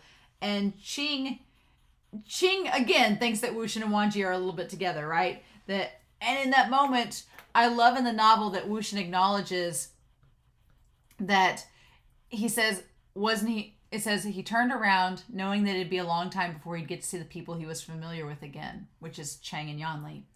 But right now, wasn't he on his way to seeing people he was familiar with as well? So we established that Wuxian's like, I have both my family with Yanli and Cheng, but I also have this new family too. So he's torn. He can't, it's like he's trying to have both. And it's hard.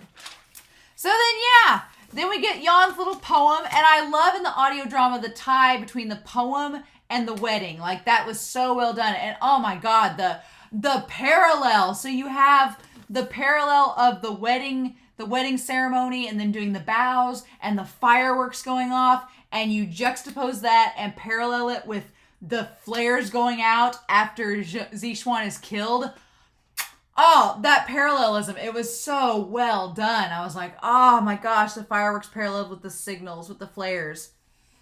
So good. It was so good. But yeah, so a year passes. And here's the thing. What I like, in the Untamed, they make it sound like Wuxian didn't even know that baby Ling was being born. He just found out from a passerby in a shop and was like, what? And that's when he started getting the gifts together.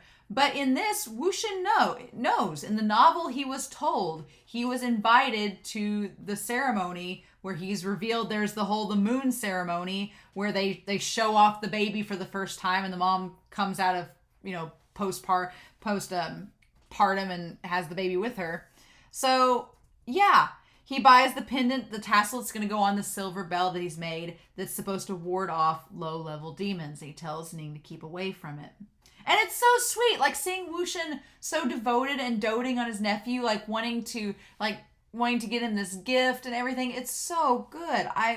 It's so sweet, but we can't have nice things in this novel. No, sir. Nuh-uh. So, I do want to note here that Ning, as I wondered in the Untamed, I was like, is he going to do this in the novel? Ning twice does this thing of foreshadowing. One, he talks about how Wuxian should not badmouth ZIXUAN when he sees him. He should be calm and collected. And Wuxian's like, oh, I will be. He is not.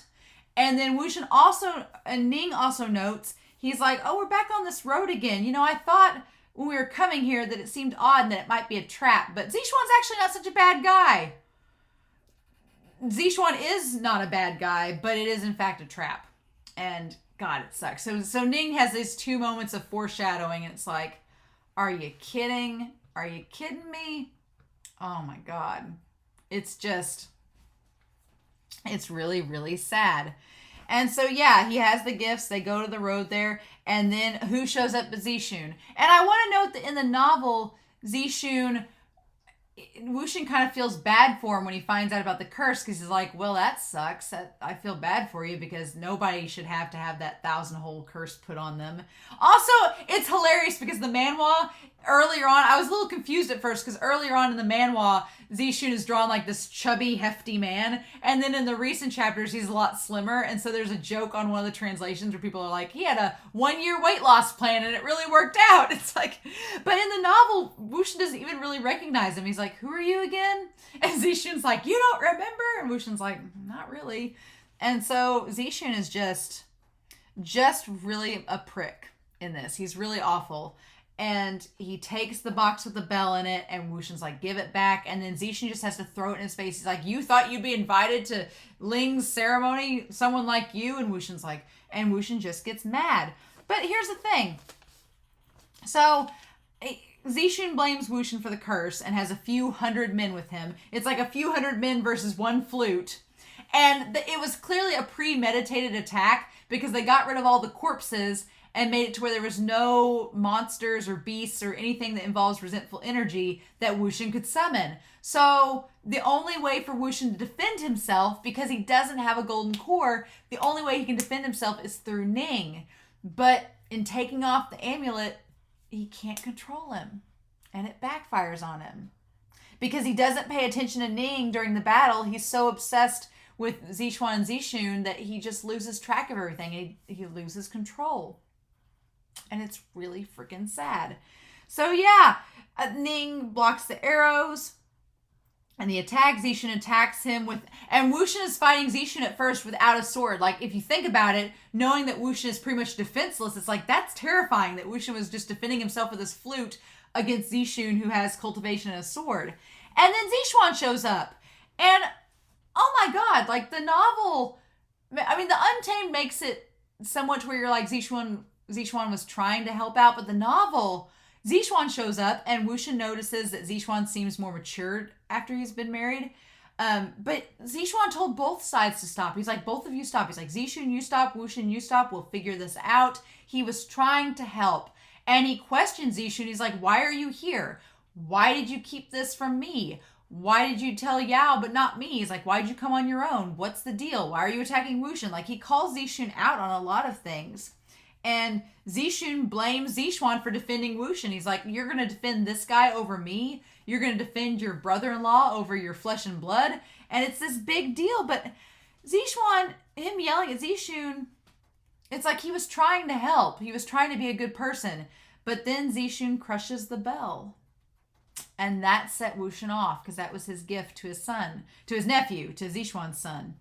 And it's awful. And then in the novel, it's so sad, because there's a moment in this, I'm going to go back up to page 655, where it says, Wei Wuxian watched the object break to pieces with his own eyes. Pupils shrinking fast, he lunged at Jin Zixuan. Jin Zixuan, however, did not know what was inside the box yet. He raised his hand and blocked the attack, shouting, Wei Wuxian, have you had enough yet? He doesn't realize what's been destroyed. Wei Wuxian's chest heaved up and down. His eyes were red. Jin Zixuan and Jin Zixun were cousins who had known each other well ever since they were young. With almost 20 years between them, at this point, it was indeed difficult for him to defend an outsider. And in truth, he didn't like Wei Wuxian as a person either. Collecting himself, he spoke, Tell Wen Ning to stop first. Don't let him continue his rampage and make the situation worse than it already is. Wei Wuxian's voice was coarse. Why don't you make them stop first? And so it's ZIXUAN is trying to stop Wuxian from going any further, being like, hey, let's be rational about this.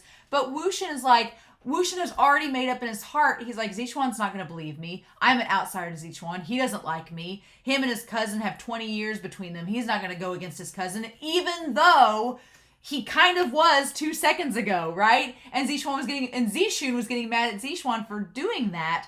And WuXian, meanwhile, doesn't think that that's what's going on.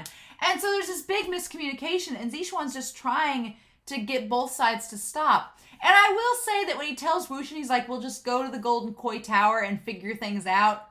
There's a part of me that's like, that's really naive, and Yao and Daddy Jin are not going to just talk things out. No, we're going to be back at square one, and they're going to try to get the amulet, and it's not going to work out. But ZIXUAN doesn't know that, and he's trying to do his best and be a good person. And in that moment, WuXian's just so mad. And it's not that he's mad necessarily at ZIXUAN. He's more mad at the fact that ZIXUAN crushed the bell and ruined his gift to his nephew and ruined his trip to see his nephew. And this whole thing is in shambles. WuXian just gets so mad about it. And you can't blame him, but it causes him to lose control. And that's when ZIXUAN gets killed. And it's awful. It's like, oh my God. It's the worst. It's so bad. It's like, well, here we are. Here we are indeed. But yeah, it's just, and then he gets killed by, and the Manhua spared no expense. The Manhua was gruesome. It's like, oh, there's some really good shots in the Manhua of just the hand going through ZIXUAN. And then WuXian realizes that he lost control. And then he's like, this shouldn't have happened. Why did it happen? I thought I had this all under control, and he did not. And then we have the flares lighting up, and then it starts raining, and the flares are like fireworks. It just all parallels together. And then the audio drama ends on page 656. And WuXian's just helplessly standing there and moving, being like, I didn't want to kill ZIXUAN. Why did he die? And then there's a paragraph here where it said, Jin ZIXUAN'S body finally couldn't hold up any longer. Leaning forward with a slam, he collapsed on the ground. He'd been arrogant and self-satisfied throughout his entire life, regarding with importance his appearance and mannerisms. He liked to be clean to the point that he was almost somewhat misophobic. Right now, however, with the side of his face landing on the ground, he had fallen into the dirt in a most undignified way. The spots of blood on his face and the mark of vermilion between his brows were of the same color. Yikes. It's bad. It's so sad. It's so sad. And then, then we have that extra about ZIXUAN and his present to Yanli, the love letter. That's the most wholesome, sweet thing. And he's giving it to her like a year after their marriage, like once baby Ling's been born. I was like, And then he admits that he didn't write the letter, but he'll write her a new one. And I love that she presses the hand to his cheek like, you're simple. It's okay. I just love in that moment, y'all. He's like, my clumsy peacock. And he's like, does that mean you like it? And he's so whipped. He's so whipped for her. And then we get that nice little bit of levity right before he dies. So, fun times. So, yeah. Oh my gosh. These chapters were really, really good, and I really, really liked them. But man, next week's going to be crazy because, it's going to be Nevernight. It's going to be Yanli. I'm curious because the donghua and the Untamed have both been different in how this stuff is. I mean, the same thing in general happens, but they've been both very different in how it goes down. So I'm curious to see how the actual novel does it and how the audio drama does it. I'm very, very curious to see what the original was.